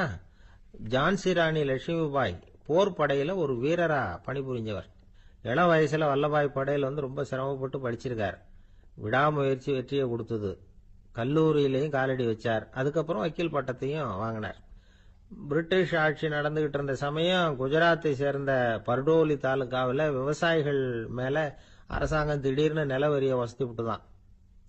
ஏழை விவசாயிகள் ரொம்ப கஷ்டப்பட்டிருக்காங்க. அரசாங்கம் வரி செலுத்தாத விவசாயிகளின் நிலங்களை எல்லாம் ஜப்தி செஞ்சுதான். அரசாங்கத்தை எதிர்க்கிறவங்களை எல்லாம் கைது பண்ணி சிறையில அடைச்சுட்டாங்களாம். சில பேர் வீடு வாசல் ஆடு மாட்டையெல்லாம் வித்து கூட வரி கட்ட வேண்டிய நிலைமைக்கு ஆளாயிட்டாங்க. வழக்கறிஞர் வல்லபாய் படேல் நில வரியை உடனே ரத்து பண்ணணும் அப்படின்னு பம்பாய் கவர்னருக்கு ஒரு கடிதம் எழுதினார். எந்த பலனும் இல்லை. உடனே எல்லா விவசாயிகளையும் அணி திரட்டினார். அதுக்கு தானே தலைமை தாங்கினார். சத்தியாகிரகம் நடத்தினார். அந்த பகுதியில் எந்த வேலையும் நடக்கல. வேற வழி இல்லை, ஆட்சியாளர்கள் உடனே வரியை ரத்து பண்ணாங்க. சிறையில் இருந்தவங்களெல்லாம் வெளில விட்டாங்க. 1928 ஆகஸ்ட் 6 சர்க்காருக்கும் விவசாயிகளுக்கும் இடையில ஒரு உடன்பாடு ஏற்பட்டது. அதுக்கப்புறம் தான் நிலைமை சரியா போச்சான். வல்லபாய் பட்டேலின் பொது சேவையை பாராட்டின பொதுமக்கள் அவருக்கு சர்தார் அப்படிங்கிற பட்டத்தை கொடுத்தாங்களாம். சர்தார்னா தலைவர் அல்லது தளபதினு அர்த்தம். இரும்பு மனிதர்னு இவருக்கு பேரு. இருந்தாலும் நகைச்சுவை உணர்வும் இவருக்கு நிறைய உண்டு. ஒரு தடவை ஒரு பத்திரிகை நிருபர் வந்திருக்கார். சர்தார் பட்டேல் கிட்ட அவருக்கு பிடிச்ச பண்பாடு கலாச்சாரம் எது அப்படின்னு கேட்கணும்னு ஆசை. அதனால அவரை பார்த்து கேட்டாராம், ஏங்க உங்களுக்கு பிடிச்ச கல்ச்சர் எது அப்படின்னு கேட்டிருக்கார். இதுக்கு சர்தார் பட்டேல் சொன்ன பதில் என்ன தெரியுமா? எனக்கு பிடிச்ச கல்ச்சர் அக்ரிகல்ச்சர் அப்படின்னு. ஒரு அப்பாவுக்கு 2 பிள்ளைங்க. மூத்தவன் ரொம்ப அடக்கம். அப்பா எது சொன்னாலும் கேட்பான். பெரியவங்களுக்கு கீழ்ப்படிஞ்சு நடப்பான். இளையவன் அப்படி இல்லை, தான் நினைச்சதை தான் சொல்லுவான், செய்வான். அடுத்தவங்க சொல்றதை கேட்க மாட்டான், அடங்கி நடக்க மாட்டான். இந்த 2 பேர்ல யாரை உங்களுக்கு பிடிக்கும்? பெரியவனை தான் பிடிக்கும். ஏன்னா அவன் தான் சொல்ற பேச்சை கேட்கிறவன் அப்படின்னு சொல்லுவீங்க. ஆனா ஒரு ஞானி என்ன சொல்றாரு தெரியுமா? ஒரு குழந்தை அதன் அறிவுக்காக மதிக்கப்பட வேண்டுமே தவிர அதனுடைய கீழ்ப்படியும் தன்மைக்காக அல்ல அப்படிங்கிறார். நம்ம குழந்தைகளை சுயமா சிந்திக்கிறதுக்கு நாம விடுறதில்லை. மற்றவங்களை பார்த்து காப்பி அடிக்கிறதுக்கு தான் நாம் அவங்களுக்கு கற்றுக் கொடுக்குறோம். புகழ்பெற்ற மனிதர்கள் சிலருடைய பேரை சொல்லி நீயும் அவர் மாதிரி ஆகணும், இவர் மாதிரி ஆகணும் அப்படின்னு சொல்லிகிட்டே இருக்கிறோம். குழந்தைகள் தங்களுடைய தனித்தன்மையை வளர்த்துக்கிறதுக்கு நாம் தடையாக இருக்கிறோம். ஒரு குழந்தைகிட்ட அனாவசியமா நம்பிக்கையை வளர்த்துடக்கூடாது. எந்த கோட்பாட்டையும் திணிக்கக்கூடாது. நாம ஏற்கனவே அர்த்தமில்லாத கருத்துக்களையும் கொள்கைகளையும் மனசுல போட்டு நிரப்பி வச்சிருக்கிறோம். இந்த உலகத்துக்கு புதுசா சேர்ந்திருக்கிற ஒரு குழந்தையின் தூய்மையான மனசுல நம்ம கருத்துக்களை அறிமுகம் செய்ய அல்லது திணிக்கிறதுக்கு நமக்கு எந்த அதிகாரமும் கிடையாது. ஒரு குழந்தைய நீ இந்த மதத்தை சேர்ந்தவன் அப்படின்னு பிறந்ததுமே ஒரு முத்திரை குத்தி விடுறோம். இது அதோட சுதந்திரத்தை ஆரம்பத்திலேயே கிள்ளி எறியறது மாதிரி தான்.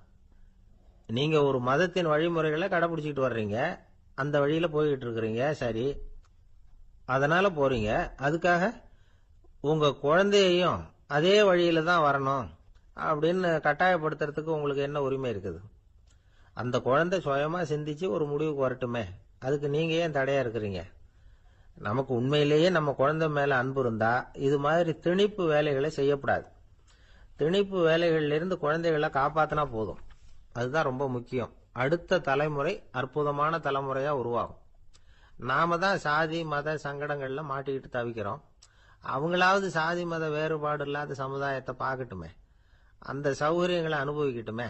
அதுக்கு நாம என்ன செய்யணும்னா ஒன்றும் செய்யாம இருந்தா போதும். ஒரு குழந்தைகிட்ட நம்ம கருத்தை திணிக்கும் பொழுது என்ன ஆகுது தெரியுமா? அது அவனை அவங்கிட்ட இருந்தே அப்புறப்படுத்தி விடுது. அவனுடைய தனித்தன்மையை அழிச்சுடுது. அவனை ஒரு எல்லைக்குள்ள திணிச்சுடுது. இதெல்லாம் அன்புங்கிற பேரால பெற்றோர்கள் செய்யற தப்பு. இதெல்லாம் கேட்டுக்கிட்டு இந்த காலத்துல அப்பா ஒருத்தர் சொன்னார், நான் கருத்துக்களை எல்லாம் என் பையன்கிட்ட திணிக்கிறது இல்லைங்க, ஆனா அதிகமா சாப்பிட சொல்லி கட்டாயப்படுத்துவேன் அப்படின்னார். உங்க வீட்டு சமையல் அவ்வளவு நல்லா இருக்குமான்னு கேட்டாங்க. நல்லா இருந்தா நான் ஏன் அவனை சாப்பிட சொல்லி கட்டாயப்படுத்த போறேன் அப்படி. ஒரு சராசரி மனிதனுடைய இயல்பு என்ன? இன்பம் வந்தா துள்ளி குதிப்பான், துன்பம் வந்தா சோர்ந்து போய் ஒரு மூலையில உட்காந்துருவான். இவன் தான் சராசரி மனிதன். ஆனா ஒருத்தன் இன்பம் வந்தா அதுக்காக மகிழ்ச்சி அடையறது இல்ல, துன்பம் வந்தா அதுக்காக சோர்ந்து போறதில்ல அப்படின்னு வச்சுக்கோங்க. அப்படி இருந்தா அவன் சாதாரண ஆள் கிடையாது. ஒரு ஊர்ல ஒரு ஞானி இருந்தார். அவரை தேடிட்டு ஒரு பெரியவர் வந்தார். ஐயா, ஞானத்துல சிறந்த ஞானம் எது அப்படின்னு கேட்டாராம். இதுக்கு அந்த ஞானி என்ன பதில் சொன்னார் தெரியுமா? இன்பத்தினால மகிழ்ச்சி அடையாமலும் துன்பத்தினால சோர்வு அடையாமலும் இருக்கிறது தான் அந்த ஞானம், பெரிய ஞானம் அப்படின்னாராம். சரி சுவாமி, அப்படிப்பட்ட ஞானம் உங்களுக்கு எப்படி வந்ததுன்னு கேட்டிருக்காரு இவரு. அதை நான் ஒரு கழுதைகிட்ட இருந்து கத்துக்கிட்டேன் அப்படின்னாராம் அவரு. இவருக்கு ஒன்றும் புரியல, ஒரு மாதிரியா முழிச்சிருக்கிறார். இதை அவர் புரிஞ்சுக்கிட்டார். நீங்க நாளைக்கு காலையில நம்முடைய ஆசிரமத்துக்கு வாங்க, புரிய வைக்கிறேன்னாராம். சரின்னு இவர் போயிட்டார். மறுநாள் காலையில ஆசிரமத்துக்கு சேர்ந்தார். ஞானி அவரை கூப்பிட்டு உட்கார வச்சார். வாங்க, இப்படி உட்காருங்க, கொஞ்ச நேரத்துல இந்த வழியா ஒரு கழுதை போகும், அதை கவனிச்சு பாருங்கன்னாராம். இவருக்கு இன்னமும் ஒன்றும் புரியாம போச்சு, ஒரே குழப்பம். இருந்தாலும் அந்த ஞானி சொன்னது மாதிரியே உட்கார்ந்துருக்கிறார். கொஞ்ச நேரத்துல அந்த வழியா ஒரு கழுதை போச்சு. அது முதுக நிறைய அழுக்கு மூட்டைகள், அதை சுமந்துக்கிட்டு போகுது. ஒரு செலவு தொழிலாளி அதை ஓட்டிட்டு போறார். கொஞ்சம் தூரத்துல ஒரு ஆறு இருக்கு. அங்க போய் துணியெல்லாம் சுத்தப்படுத்திக்கிட்டு சாயந்தரமா திரும்பி இந்த வழியாவே வருவாங்க. ஞானி சொன்னது மாதிரியே இந்த பெரியவர் அழுக்கு மூட்டையை சுமந்துக்கிட்டு போற அந்த கழுதையை கவனிச்சார். கழுதை போயிட்டுது. அதுக்கப்புறம் ஞானியை திரும்பி பார்த்தார். இப்ப அந்த ஞானி சொன்னார், சாயந்தரம் வரைக்கும் நீங்க இங்கேயே இருக்கணும்னார். அதே மாதிரி இவர் இருந்தார். சாயந்தரமா அந்த ஞானி சொன்னார், ஐயா, இப்ப கொஞ்ச நேரத்துல அந்த கழுதை இந்த வழியா திரும்பி வரும், அதையும் கவனிச்சு பாருங்கன்னார். இவரும் கவனிச்சு பாக்குறார். கழுதை வந்தது. அது முதுகுல சலவை செய்யப்பட்ட துணி மூட்டை. அது பாட்டுக்கு சுமந்துக்கிட்டு போய்கிட்டு இருக்குது. பெரியவருக்கு ஒன்றும் புரியல. பொறுமை இழந்துட்டார். சரி சுவாமி, இந்த கழுதைக்கும் உங்க ஞானத்துக்கும் என்ன சம்பந்தம் அப்படின்னார். இப்ப அந்த ஞானி விளக்கினார். ஐயா, இந்த கழுதை இதே மாதிரி தினமும் காலையில அழுக்கு மூட்டைகளை சுமந்துக்கிட்டு ஆத்துக்கு போகுது. மாலையில வெண்மையான சுத்தமான துணிகளை சுமந்துக்கிட்டு திரும்பி ஊருக்கு போகுது. காலையில இது போகும்பொழுது முதுகல அழுக்கு மூட்டைகளை சுமந்துக்கிட்டு போறோமேங்கிற வருத்தமும் அதுக்கு கிடையாது. சாயந்தரம் திரும்பி வரும்பொழுது சுத்தமான துணிகளை சுமந்துக்கிட்டு வர்றோமேங்கிற மகிழ்ச்சியும் அதுக்கு இல்லை. இதை பார்த்துதான் நானும் அது மாதிரி ஞானத்தை கத்துக்கிட்டேன் அப்படின்னாராம். அதனால யாரு கத்து கொடுக்கறாங்க அப்படிங்கறத விட எதை கத்துக்கிறோம் அப்படிங்கிறது தான் முக்கியம். ஒரு சினிமா பாக்குறோம். ஒரு அருவி கொட்டுறது மாதிரி காட்சி வருது, தண்ணீர் வழியுது. படம் முடிஞ்சதும் பாத்தீங்கன்னா அந்த திரை என்ன நனைஞ்சு போயா இருக்கும். ஒரு தீப்பிடிச்சு எரியிற காட்சியை சினிமாவில் பாக்குறீங்க. காட்சி முடிஞ்சதும் அந்த வெண் திரையே கருகி போயா இருக்கும். படத்துல வர்ற தண்ணீரும் நெருப்பும் அந்த திரையை பாதிக்கிறது இல்லை. நாம அந்த திரை மாதிரி இருக்கிறதுக்கு கத்துக்கணுமா. அந்த பக்குவம் வந்துட்டுதுன்னா இன்பமும் துன்பமும் நம்ம எதுவும் செய்யாது. ஒரு சினிமாவை பாக்குற வரைக்கும் சிரிக்கலாம், அழலாம். பார்த்துட்டு வெளியில வரும்பொழுது அழுதுகிட்டே வரக்கூடாது. ஒருத்தர் வந்தார். அப்படி படம் முடிஞ்சு வெளியில வரும்பொழுது அருவி மாதிரி கண்ணீர் சிந்திக்கிட்டே வர்றார். ஏன் சார், படம் அவ்வளவு சோகமா அப்படின்னு கேட்டார். இன்னொருத்தர், இல்ல சார், கூட்டம் ரொம்ப குறைச்சல் சார், மொத்தம் படம் பார்க்க வந்தவங்களே 15 பேர் தான் சார் அப்படின்னார் கண்ணீரை தொடச்சிக்கிட்டே. அதுக்கு நீங்க ஏன் சார் அழறீங்கன்னு கேட்டார் அவரு. இந்த படத்தோட தயாரிப்பாளரே நான் தான் சார் அப்படின்னாரா இவர். அவன், துஷ்டரை கண்டால் தூர விலகு, இப்படி ஒரு பழமொழி உண்டு. எதுக்காக இப்படி சொல்லி வச்சாங்க?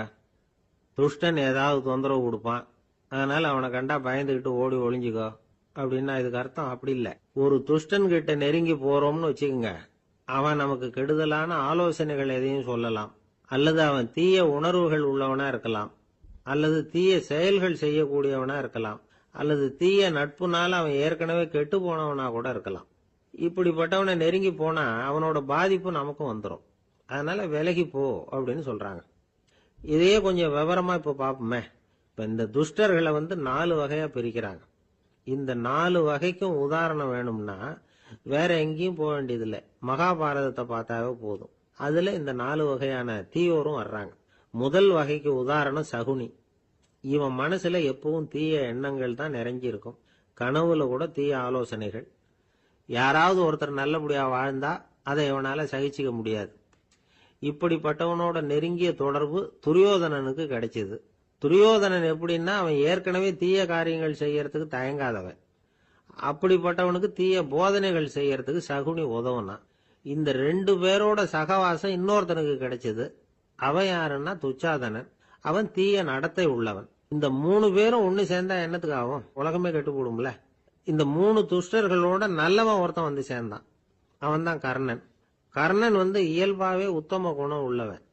அவன் நல்லவங்களோட சேராம இப்படிப்பட்ட கெட்டவங்க கிட்ட நட்பு வச்சுக்கிட்டான்.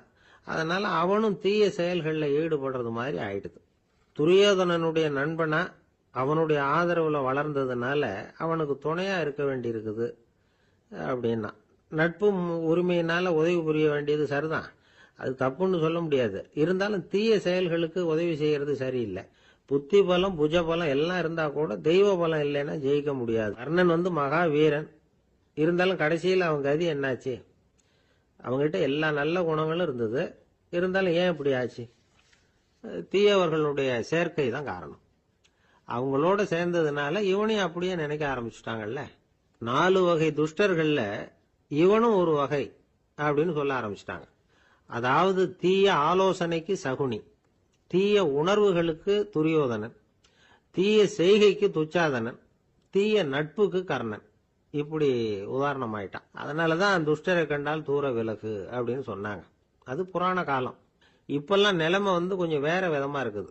அன்னைக்கு ஒரு நாள் அப்படிதான் ஒரு காட்டு பாதையில யாரோ ஒருத்தர் அடிபட்டு கிடந்தார். யாரோ ஒரு துஷ்டன் அவனை அடிச்சு போட்டுட்டு போயிட்டான் போல இருக்கு. அந்த வழியா போன ஒருத்தர் பரிதாபப்பட்டு அவனை போய் தூக்குனார். ஆறுதல் சொன்னார். இத பாருங்க, இந்த வழியா எப்பவும் தனியா வரக்கூடாது. ஏன்னா இங்க ஒரு ரவுடி இருந்துகிட்டு வர்றவங்க போறவங்களெல்லாம் வழிப்பறி பண்ணிட்டு இருக்கிறதா கேள்விப்பட்டிருக்கிறேன் அப்படின்னாராம். இனிமே அப்படி கேள்விப்பட மாட்டீங்க அப்படின்னு அந்த ஆளு. ஏன்னு கேட்டிருக்காரு இவர். அவன் சொல்லியிருக்கான், நான் தான் சார் அந்த ரவுடி. இந்த வழியா போனவங்க கிட்ட தகராறு பண்ணேன். அவங்க தான் என்ன இப்படி அடிச்சு போட்டு என்கிட்ட இருந்த பணத்தை எல்லாம் புடுங்கிட்டு போட்டாங்க சார். காலம் ரொம்ப கெட்டு போச்சு அப்படின்னு ரொம்ப பரிதா. ஒருத்தர் மனசுல நிம்மதி இல்லாம உட்கார்ந்திருந்தார். என்ன சார் விஷயம் அப்படின்னு விசாரிச்சேன். அகலக்கால் வச்சுட்டேன், அதுதான் அவதிப்படுறேன்னார். விவரமா சொல்லுங்கன்னு. வீடு கட்டணும்னு ஆரம்பிச்சேன், வேலை பாதியிலேயே நிக்குது, கையில பணம் இல்லை அப்படின்னார். இது மாதிரி ஆசாமிகள் பல பேரை நீங்க பார்த்திருக்கலாம். இவங்கெல்லாம் சுலபமா மன அழுத்தத்துக்கு ஆளாயிடுறாங்க. மன உளைச்சல், அதாவது ஸ்ட்ரெஸ் அப்படின்னு சொல்றோமே, அதுக்கு அடிப்படையான சில காரணங்கள் உண்டு. அதாவது மிகையாக திட்டமிடுதல் அப்படிங்கறதும் ஒரு முக்கியமான காரணம். நடைமுறை சாத்தியம் என்னங்கிறத மனசுல வச்சுக்கிட்டு எந்த திட்டத்தையும் தீட்டணும், அப்பதான் அது சரியா வரும். ரெண்டாவது காரணம் என்ன தெரியுமா? ஒரே நேரத்தில் பல்வேறு செயல்களில் ஈடுபடுறது. தொலைபேசியில பேசிக்கிட்டே கையில் இருக்கிற கடிதத்தை படிச்சுக்கிட்டே எதிரில் உட்காந்துக்கிட்டு இருக்கிறவருக்கும் அப்பப்போ பதில் சொல்லிக்கிட்டு மனசுல பல்வேறு சிந்தனைகளை அப்படியே ஓட விட்டுக்கிட்டு இருக்கிறது, இதுவும் மன அழுத்தத்தை உண்டாக்குது. மூணாவது காரணம், எதிலேயும் வெற்றி மட்டும் எதிர்பார்க்கிற ஒருதலை பட்சமான ஆர்வம். நாம தொட்டதெல்லாம் வெற்றியாவே முடியணும் அப்படின்னு எதிர்பார்க்கிறவங்க ஏதாவது ஒண்ணுல தோல்வியை கண்டா தோண்டு போயிடுறாங்க. எப்படியும் முடியலாம்ங்கிற எண்ணம் ஏற்கனவே நமக்குள்ள இருந்துட்டுதுன்னா அந்த அவஸ்தை வராது. அதனால அதுவும் நம்ம வளர்த்து கொள்ள வேண்டிய ஒரு குணம். மன உளைச்சல் ஏற்படுறதுக்கு இன்னொரு காரணம், எதையும் வேகமா செஞ்சுடணும் அப்படிங்கிற துடிப்பு. அந்த துடிப்பே மனசை அழுத்த ஆரம்பிச்சிடும். எந்த ஒரு காரியத்திலையும் தாமதமோ இடையூறோ ஏற்பட்டா அதை பொறுத்துக்கிற மனப்போக்கம் வேணும். அது இல்லாதவங்க அழுத்தத்துக்கு ஆளாயிடுறாங்க. சில பேர் வேலை வேலைன்னு எந்த நேரம் பார்த்தாலும் வேலையே கதின்னு கிடப்பாங்க. பொழுதுபோக்குக்கோ உடற்பயிற்சிக்கோ குடும்பத்தில் உள்ளவங்க அல்லது நண்பர்கள் கூட கலந்துரையாடவோ கொஞ்சம் கூட நேரம் ஒதுக்க மாட்டாங்க. இந்த சுபாவம் மன அழுத்தத்தை உண்டு பண்ணும். இதையெல்லாம் புரிஞ்சுக்கிட்டு அதிலிருந்து விடுபடுறது எப்படின்னு யோசிக்கணும். வல்லுநர்கள் இது தொடர்பா சில யோசனைகளை சொல்லி வச்சிருக்கிறாங்க. அது என்னன்னா, வாழ்க்கைங்கிறது பிரச்சனைகளால பின்னப்பட்ட ஒன்று. அது எப்பவுமே முடிவடையாத ஒரு தொடர்கதை அப்படிங்கறத முதல்ல நாம புரிஞ்சுக்கணும். ஒரே நேரத்தில் ஒரு காரியத்தில் மட்டுமே நாம கவனம் செலுத்தணும். அடுத்தவங்க காரியத்தில் தலையிடக்கூடாது. எதையும் பேச ஆரம்பிக்கிறதுக்கு முன்னாடி நம்மை நாமே கேட்டுக்க வேண்டிய கேள்வி ரெண்டு. ஒன்று, நான் சொல்ல போறது ரொம்ப முக்கியமானதா? ரெண்டாவது, நான் சொல்றத அவங்க கேட்கறதுக்கு ஆசைப்படுறாங்களா? நான் பேசுறதுக்கு அது சரியான நேரம் தானா? இதை யோசிச்சு பார்த்ததுக்கு அப்புறம் எதையும் பேச ஆரம்பிக்கணும். முடிஞ்ச அளவுக்கு வளைந்து போகிற சுபாவத்தை வளர்த்துக்கணும். நம்ம நேரம் விலை மதிப்பு இல்லாதது, அதை வீணாக்கக்கூடாது. சிரிக்க தெரியலனாலும் பரவாயில்ல, முகத்துல கொஞ்சம் புன்முறுவலாவது காட்டணும். இதெல்லாம் ரொம்ப முக்கியம். அடுத்தவங்க ஏதாவது செஞ்சா உடனே நன்றி சொல்ல மறக்கப்படாது. தினமும் கொஞ்ச நேரத்தை தனிமையில செலவு பண்ணணும். மன உளைச்சல்ல இருந்து விடுபடுறதுக்கு 3 முக்கிய வழிகள் சொல்றாங்க. அதை சுருக்கமா ரெட் அப்படின்னு சொல்றாங்க. RED ஆங்கில எழுத்துல. அந்த முதல் எழுத்து ஆர், அது என்னன்னா ரிலாக்ஸேஷன், அதாவது இடை ஓய்வு. ரெண்டாவது இ எக்ஸர்சைஸ், உடற்பயிற்சி. மூணாவது டயட், திட்டமிட்ட உணவு முறை. அதனால தியானம், மூச்சு பயிற்சி இதெல்லாம் இந்த இடை ஓய்வுக்கு வழிகள். எந்த வேலையையும் தொடர்ந்து செய்யக்கூடாது. எல்லார்கிட்டையும் கலகலப்பா பழகணும். மாசத்துக்கு ஒரு நாளாவது குடும்பத்தோட வெளியில போயிட்டு வரணும். சுலபமான உடற்பயிற்சிகளை செய்யலாம். உடற்பயிற்சிங்கிறது நமக்காக நாம செய்கிற ஒரு நீண்ட கால முதலீடு அப்படின்னு சொல்லுவாங்க. அதாவது லாங் டேர்ம் இன்வெஸ்ட்மெண்டா. அளவோட சாப்பிடணும், மெதுவா சாப்பிடணும். இதெல்லாம் கொஞ்சம் மனசுல வச்சுக்கிட்டு நடந்துக்கிட்டா மகிழ்ச்சியா வாழலாம். சில பேர் சாப்பாட்டு விஷயத்துல ரொம்ப அக்கறை எடுத்துக்கிறது உண்டு. ஒரு குண்டு ஆசாமி சாப்பிட உட்கார்ந்தார். முதல்ல ஒரு மாத்திரை சாப்பிட்டார். எதுக்குன்னு கேட்டோம். பசி எடுக்கிறதுக்குன்னார். சாப்பிட்டு முடிச்சார். பிறகு மறுபடியும் ஒரு மாத்திரை சாப்பிட்டார். இது எதுக்குன்னு கேட்டோம். சாப்பிட்டது ஜீரணமாகறதுக்கு அப்படின்னார். ஒரு ஆபீஸில் வேலை பார்க்குற ஒருத்தர் ஏதோ தப்பு பண்ணிவிட்டார். உடனே மேலதிகாரி அவரை கூப்பிட்டு அனுப்புனார். நீ செஞ்சது தப்புன்னார் கோபமா. இது ஒரு ரகம். சில அதிகாரிகள் இப்படி நீங்கள் செஞ்சது தப்புன்னு சொல்கிறதில்ல, நீங்கள் செஞ்சது சரி அப்படின்னு சொல்கிறதில்ல. எப்படி சொல்லுவாங்கன்னா, நீங்கள் செஞ்சது சரியில்லைன்னு நான் நினைக்கிறேன் அப்படின்னு சொல்லுவாங்களாம். அதாவது சில பேர் நீங்கள் செஞ்சது தப்புங்கிறாங்க, அதையே மாற்றி சொல்கிறாரு இவர், நீங்கள் செஞ்சது சரியில்லைன்னு நினைக்கிறேன். இது ரெண்டும் அர்த்தம் ஒன்று தான், இருந்தாலும் வார்த்தைகள் வித்தியாசம். நிர்வாக திறமை இல்லாத ஒரு அதிகாரி யூ ஆர் ராங் அப்படின்னு சொல்லுவாராம். நிர்வாக திறமை உள்ள அதிகாரியாக இருந்தால் அதையே கொஞ்சம் மாற்றி I think you are not correct அப்படிம்பாராம். இதுதான் வித்தியாசம். இருந்தாலும் வார்த்தைகளை உபயோகப்படுத்துகிற விதத்தை வச்சு தான் வேலை நல்லா நடக்கிறதும் நடக்காததும் இருக்கு. விவரம் தெரிஞ்சவங்க என்ன சொல்கிறாங்க தெரியுமா? Be a leader not a boss அப்படிங்கிறாங்க. ஒரு லீடராக இரு, பாஸாக இருக்காதே அப்படிங்கிறாங்க. சரி, அப்படின்னா லீடருக்கும் பாஸுக்கும் வித்தியாசம் உண்டா அப்படின்னு கேட்டால் இருக்குன்னு சொல்கிறாங்க. லீடருங்கிறவர் வேற, பாஸுங்கிறவர் வேற. ஒரு லீடர் எப்படி நடந்துக்குவார், ஒரு பாஸ் எப்படி நடந்துக்குவார், இதை முதல்ல நாம் தெரிஞ்சுக்கணும். அவங்க எப்படி நடந்துக்குவாங்க அப்படிங்கிறதுக்கு சில விவரங்கள் இருக்கு.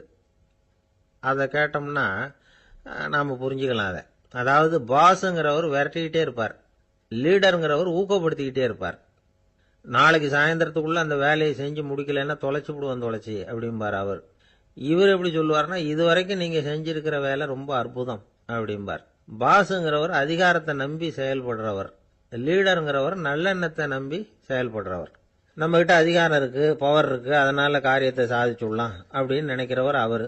மற்றவங்க கிட்ட ஒரு நல்ல அபிப்பிராயத்தை சம்பாதிச்சுக்கிட்டு அது மூலமா காரியங்களை சாதிக்கிறவர் இவர். பாஸுங்கிறவர் பயத்தை உண்டு பண்ணுவார், லீடருங்கிறவர் அன்பை பரவ செய்வார். அதை செய்யலைன்னா ஆடிட்டில் தகராறாயிடும், இது செய்யலைன்னா இன்க்ரிமெண்ட் கட் ஆகிடும், இப்படி ஏதாவது சொல்லி பயமுறுத்திக்கிட்டே இருப்பார் அவர். இவர் அப்படி இல்லை. உடம்பு இப்படி இருக்குது, வீட்டில் எல்லாரும் சௌக்கியமாக இருக்கிறாங்களா, ஆஃபீஸில் எல்லாம் வசதியாக இருக்குதா, நான் ஏதாவது உதவி செய்யணுமா அப்படின்னு அன்புக்கு முக்கியத்துவம் கொடுப்பார். பாஸுங்கிறவர் எதுக்கெடுத்தாலும் நான் சொல்லிக்கிட்டு இருப்பார், லீடருங்கிறவர் நாமன்னு சொல்லிக்கிட்டு இருப்பார். பாஸுங்கிறவர் தப்புக்கு காரணம் யாருன்னு பார்ப்பார், லீடருங்கிறவர் தப்பு என்னன்னு பார்ப்பார். இதுதான் ரெண்டு பேருக்கு வித்தியாசம். The boss shows who is wrong, the leader shows what is wrong அப்படின்னு சொல்லுவாங்க. இந்த காரியம் எப்படி செய்யப்பட்டிருக்கு அப்படின்னு தெரிஞ்சுக்கிறவர் பாஸ், இந்த காரியத்தை எப்படி செய்யணும்னு செஞ்சு காட்டுறவர் லீடர். பாஸுங்கிறவர் பணியாளர்களை திட்டுவார், லீடர் மரியாதைக்குரியவராக நடத்துவார், அதுக்குரியவராக அவர் நடந்துக்குவார். செய்கிற வேலையை ஒரு சுமையா நினைக்க வைக்கிறவர் பாஸ், செய்கிற வேலையை ஒரு சந்தோஷமா ஆக்குறவர் லீடர். ஒரு முதலாளியா இருக்கிறவர் அல்லது ஒரு நிர்வாகியா இருக்கிறவர் இது மாதிரியான நுணுக்கங்களை எல்லாம் தெரிஞ்சு வச்சுக்கிறது நல்லது. ஒரு பாஸ் இருக்கார், அவர் ஒரு நாள் ரொம்ப பெருமையா தன்னோட ஆபீஸை பத்தி பேசிக்கிட்டு இருந்தார். எனக்கு கீழே 200 பேர் வேலை செய்யறாங்க சார், நான் ஒரு கோடு கிழிச்சா அவங்க அதை தாண்டாத அளவுக்கு நான் நடந்துக்கிறேன் சார் அப்படின்னார் அவர். அது எப்படி முடியுது உங்களால அப்படின்னு கேட்டோம். நான் கோடே கிழிக்கிறது இல்லை சார் அப்படின்னார். என்ன சார் உங்க பையன் என்ன செஞ்சுட்டு இருக்கிறான் இப்போ அப்படின்னு கேட்டார் ஒருத்தர். அடிக்கடி கண்ணாடி முன்னாடி நின்று அழகு பார்த்துக்கிட்டு இருக்கிறான் சார் அப்படின்னாரு அப்பா. இளம் பருவம் இப்படிதான் இருக்கும், அதையெல்லாம் சாதாரணமாக நினைச்சுடாதீங்க அப்படின்னாரு அவரு. என்ன சார் சொல்றீங்க, கண்ணாடி முன்னாடி நின்றுக்கிட்டு நேரத்தை வீணாக்கிக்கிட்டு இருக்கான், அதை ஒரு பெரிய விஷயமா நான் நினைக்கணுமா அப்படின்னாரு இவர். இளம் பருவத்தில் இளைஞர்களுக்கும் சின்ன பொண்ணுங்களுக்கும் அடிக்கடி கண்ணாடியில் பார்க்கணும்னு தோணும். அது வெறுமனே அழகு பார்க்கறது மட்டும் இல்லை, அவங்க தங்களையே தேடி கண்டுபிடிக்கிற ஒரு முயற்சி அது. இது ஒரு மனோதத்துவ விளைவு. இது வரைக்கும் சின்ன பிள்ளையா இருந்துட்டோம், இனிமேல் நாமளும் மற்றவங்க மாதிரி மனிதர்கள் தான் அப்படிங்கிற உணர்வு அவங்களுக்கு வருது. தங்களோட முகம் எப்படி இருக்குது, அழகு எப்படி இருக்கு, உடம்பு நேரம் எப்படி இருக்கு, முடி எப்படி இருக்கு அப்படிங்கறதையெல்லாம் கண்டுபிடிக்கிறாங்க. அதுக்கப்புறம் இன்னொரு ஆணோ பொண்ணோ தன்னை கவனிக்கணும் அப்படின்னு நினைக்கிறாங்க. இதெல்லாம் மனோதத்துவ உண்மைகள், இதெல்லாம் இயற்கை. இதை பார்த்துட்டு பெற்றவங்க பிள்ளைங்க கெட்டு போட்டாங்க அப்படின்னு நினைக்கக்கூடாது, அவங்கள திட்டிக்கிட்டே இருக்கக்கூடாது. இன்னைக்கு பல குடும்பங்களில் இதுதான் நடந்துகிட்டு இருக்குது. மனுஷ வாழ்க்கையிலேயே இப்படியும் இல்லாத அப்படியும் இல்லாத ஒரு பருவம் வந்து இளம் பருவம். 13லேருந்து 19 வயசுக்கு உட்பட்ட ஆண்கள் பெண்கள் இந்த வகையை சேர்ந்தவங்க, டீனேஜ் குரூப். இவங்கள சின்னவங்கன்னு நினச்சிட முடியாது, பெரியவங்கன்னு நினச்சிட முடியாது. இவங்க ரொம்ப சென்சிட்டிவ். சமூகம் நினைச்சா இவங்களை வந்து நல்லவங்களாகவும் ஆக்கலாம், கெட்டவங்களாகவும் ஆக்கலாம். கொஞ்சம் அக்கறை எடுத்துக்கிட்டால் பெரிய பெரிய மேதைகளையும் விஞ்ஞானிகளையும் உருவாக்கலாம். ஆனால் நடக்கிறது என்ன தெரியுமா? அநேகமாக இவங்களை யாருமே சரியாக புரிஞ்சுக்கிறது இல்லை, இவங்களை சரியாக நடத்துறதும் இல்லை. இது வரைக்கும் நாம் சொல்கிறத கேட்டுக்கிட்டு இருந்தான், இப்போல்லாம் அவன் இஷ்டத்துக்கு நடக்க ஆரம்பிச்சுட்டான் அப்படின்னு வருத்தப்படுற பெற்றோர்கள் அதிகம். இது வருத்தப்படுற விஷயம் இல்லை, சந்தோஷப்பட வேண்டிய விஷயம். உங்கள் புள்ள வந்து சொந்தமாக யோசிக்க ஆரம்பிக்கிறதும் நடந்துக்க ஆரம்பிக்கிறதும் ஒரு தப்பான விஷயமா? அவன் கடைசி வரைக்கும் உங்கள் பேச்சையே கேட்டுக்கிட்டு இருக்கணுங்கிறது என்ன நியாயம்? இன்னைக்கு இளைஞர்களை வந்து பெரியவங்க தப்பாக புரிஞ்சுக்கிட்டு தவறாக நடத்துறதுனால தான் அவங்களுக்கு வெறுப்பு, எரிச்சல், மனக்கசப்பு எல்லாம் உண்டாகுது. பெற்றவங்க சரியாக மதிக்கிறது இல்லை அப்படிங்கிற ஒரே காரணத்தினாலேயே வீணா போகிற பிள்ளைங்க இன்னைக்கு அதிகம். சரி, பெற்றவங்களுக்கு இன்னைக்கு என்னதான் புத்தி சொல்ல வர்றீங்க அப்படின்னு கேட்குறீங்களா? நாம எதையும் சொல்ல வரல, ஆனால் அது சம்பந்தமான சில நிபுணர்கள் சொல்லியிருக்கிறத உங்க காதில் போட்டு வைக்கலாம். அது என்னன்னா, பிள்ளைங்க கிட்ட அன்பு செலுத்துங்க. குழந்தையா இருந்தப்போ எவ்வளவு பாசமா இருந்தீங்க, வளர வளர அதை ஏன் குறைச்சிக்கிறீங்க? பெற்றவங்களின் அன்பான வார்த்தைகளுக்கு ஏங்குறவங்க தான் இன்றைய இளைஞர்கள். அவங்க எதை சொன்னாலும் அதை அக்கறையாக காது கொடுத்து கேளுங்க, அலட்சியப்படுத்தாதீங்க. அவங்க விரும்புறது உங்ககிட்ட இருந்து ஒரு மதிப்பு, மரியாதை, அங்கீகாரம், இவ்வளவுதான். அவங்க அவங்களாவே முடிவுகள் எடுக்கட்டும், அதுக்கு நீங்கள் உதவியா இருங்க, அது போதும். மற்றவங்க முன்னாடி, முக்கியமாக அவங்க நண்பர்கள் முன்னாடி அவங்கள பற்றி மட்டமாக பேசாதீங்க. அவங்கக்கிட்ட பொய் சொல்லக்கூடாது. நீங்கள் சொன்னது பொய்ன்னு தெரிஞ்சு போச்சுன்னா உங்கள் பேரில் அவங்களுக்கு இருக்கிற மதிப்பு போயிடும், நம்பிக்கை போயிடும். அவங்களுக்கு முன்னாடி நீங்கள் சண்டை போடக்கூடாது. உங்கள் பிள்ளைய எப்பவும் இன்னொரு பிள்ளையோட ஒப்பிட்டு பேசுகிற வேலையே வேணாம். கூட பிறந்த மற்றவங்களோட கூட ஒப்பிடக்கூடாது. இப்படி செஞ்சால் அவன் உங்ககிட்டையும் பிரியமாக இருக்க மாட்டான், அவங்ககிட்டையும் பிரியமாக இருக்க மாட்டான். புள்ள எங்கே போகிறான், என்ன பண்ணுறான் அப்படின்னுலாம் வந்து துப்பறிஞ்சிக்கிட்டு இருக்கக்கூடாது. இளைஞர்கள் வந்து தனிமையை விரும்புகிறவங்க. அவங்கள வந்து பெட்டியில் வச்சு மூடி பாதுகாக்கணும்னு நினைக்கக்கூடாது. அவங்கள எப்படி பாதுகாக்கிறது அப்படிங்கிறது அவங்களுக்கே தெரியும். உங்கள் புள்ள எப்படி நடந்துக்கணும்னு நீங்கள் எதிர்பார்க்குறீங்களோ அது மாதிரி நீங்கள் நடந்து காட்டுங்க, அது போதும். ஒரு வீட்டில் அப்பாவும் அம்மாவும் பேசிக்கிட்டு இருக்கிறாங்க. என்னங்க, நம்ம பொண்ணு பெரியவளாயிட்டா, அடிக்கடி கண்ணாடி முன்னாடி போய் நின்றுக்கிட்டு இருக்கிறா, சீக்கிரமாக ஒரு பையனை பார்த்து கல்யாணத்தை முடிக்காம இப்படி மசன்னு கல் மாதிரி உட்காந்துருக்குறீங்களே அப்படின்னு சத்தம் போட்டாங்க. அந்த அம்மா, அவசரப்படாத, பார்க்கறதுக்கு கண்ணுக்கு அழகா லட்சணமா புத்திசாலியா ஒரு பையன் கிடைக்க வேணாமா, அதுதான் பார்த்துக்கிட்டு இருக்கிறேன் அப்படின்னாரு அப்பா. இதுக்கு அந்த அம்மா சொல்றாங்க, எங்க அப்பா இப்படியெல்லாம் நினைச்சுக்கிட்டு இருந்திருந்தா எனக்கு கல்யாணமே ஆயிருக்காது தெரியுமா அப்படின்னாங்களாம். திருப்பாவை 7ஆம் பாடல். நாயகப் பெண் பிள்ளையை எழுப்புகிறார்கள். கீசு கீசென்று எங்கும் ஆனைச் சாத்தன் கலந்து பேசின பேச்சரவம் கேட்டிலையோ பேய்ப் பெண்ணே, காசும் பிறப்பும் கலகலப்ப கைபேர்த்து வாசன் அருங்குழல் ஆய்ச்சியர் மத்தினால் ஓசைப்படுத்த தயிர் அரவம் கேட்டிலையோ நாயகப் பெண் பிள்ளாய் நாராயணன் மூர்த்தி, கேசவனைப் பாடவும் நீ கேட்டே கிடத்தியோ தேசமுடையாய் திரவேலோர் எம்பாவாய். எங்கள் குழுவுக்கு தலைவியானவளே, நல்ல அழகுடையவளே, கீசு கீசென்று ஆனைச்சாத்தன் பறவைகள் ஆணும் பெண்ணுமாய் தமக்குள் இன்பமாய் பேசிக்கொள்ளும் பேச்சு உன் காதில் விழவில்லையா? பொழுது விடிந்ததை அறியாமல் பேய்த்தூக்கம் தூங்குகிறாயே. நறுமணம் பொருந்திய குழல்களை உடைய ஆயர் மகளிர் அச்சுத்தாலியும் ஆமைத்தாலியும் ஒலிக்கும்படி தமது கைகளை மாற்றி மாற்றி மத்தினால் தயிர் கடையும் பெரிய ஒலி உன் காதில் விழவில்லையா? உயிர்களின் உள்ளும் புறமும் நிறைந்துள்ள நாராயணன், அழகிய வடிவை உடையவன், நமது ஆயர்பாடியில் கண்ணனாக வந்து தன்னை கொல்ல வந்த கம்சன் விடுத்த கேசி என்ற அரக்கனை கொன்று கேசவன் என்று பெயர் பெற்றவன். அவனது புகழை இந்த மார்கழி விடியற்காலையில் நாங்கள் பாடி வருவதை காதால் கேட்டும் கேளாதது போல் படுக்கையில் கிடக்கிறாயே, இது உன் பெருமைக்கு அழகல்ல, எழுந்து கதவை திற. இது பாடலின் திரண்ட பொருள். கரிச்சான் குஞ்சு, கரிக்குருவி, வலியன், செம்போத்து என்றெல்லாம் அழைக்கப்படுகிற அந்த குருவிகள் ஆனைச்சாத்தன் என்ற பெயருடையவை. அவை ஒன்றோடு ஒன்று கலந்து பேசுகிற போது கீசு கீசு என்று ஒலி எழுப்புகின்றன. பறவைகளுடைய ஒலி கிசு கிசு என்று இருந்தாலும் அது கிருஷ்ண கிருஷ்ண என்று சொல்லுவதைப் போல பக்தர்கள் காதில் விழுகிறது. ஒரு இயற்கை ஒலியை பாடலில் கொண்டு வந்து காட்டுகிறார் ஆண்டாள் நாச்சியார். இயற்கை எழிலை முழுமையாக படம் பிடிக்கிறார். ஏன்? Nature is the body language of the god the almighty. கடவுளின் உடல் மொழி எது என்று கேட்டால் இயற்கைதான் கடவுளின் உடல் மொழி. இந்த உலகம் பல சப்தங்களால் ஆனது. ஆனால் நமக்கு எந்த சப்தம் வேண்டுமோ அதைத்தான் நாம் கிரகித்துக் கொள்ளுகிறோம். நமக்குரிய சப்தத்தை பிரித்தெடுப்பதுதான் வாழ்க்கையின் சூட்சமமே. வானொலி பெட்டியில் பாருங்கள், விதவிதமான அலைவரிசையில் பாடல் வரும், நாடகம் வரும், எத்தனையோ வரும், விளம்பரம் வரும். நீங்கள் எதை பிரித்து கேட்கிறீர்களோ அதுவே உங்களுக்குள் போகிறது. அதுபோல் பிரபஞ்சம் முழுவதும் பல்வேறு சப்தத்தால் நிறைந்திருந்தாலும் அவரவர்கள் அவரவருக்கு உரிய சப்தத்தை தான் எடுத்துக்கொள்ள முடியும். இந்த ஆனைச்சாத்தன் கலந்து பேசின பேச்சரவம் என்கிறாள். கணவன் மனைவி கூட பல வீட்டில் கலந்து பேசுவது இல்லை. ஆனால் இந்த பறவை பட்சிகளுடைய பண்பாடு காலையில் எழுந்தவுடன் மகிழ்ச்சியை வெளிப்படுத்துகின்றன.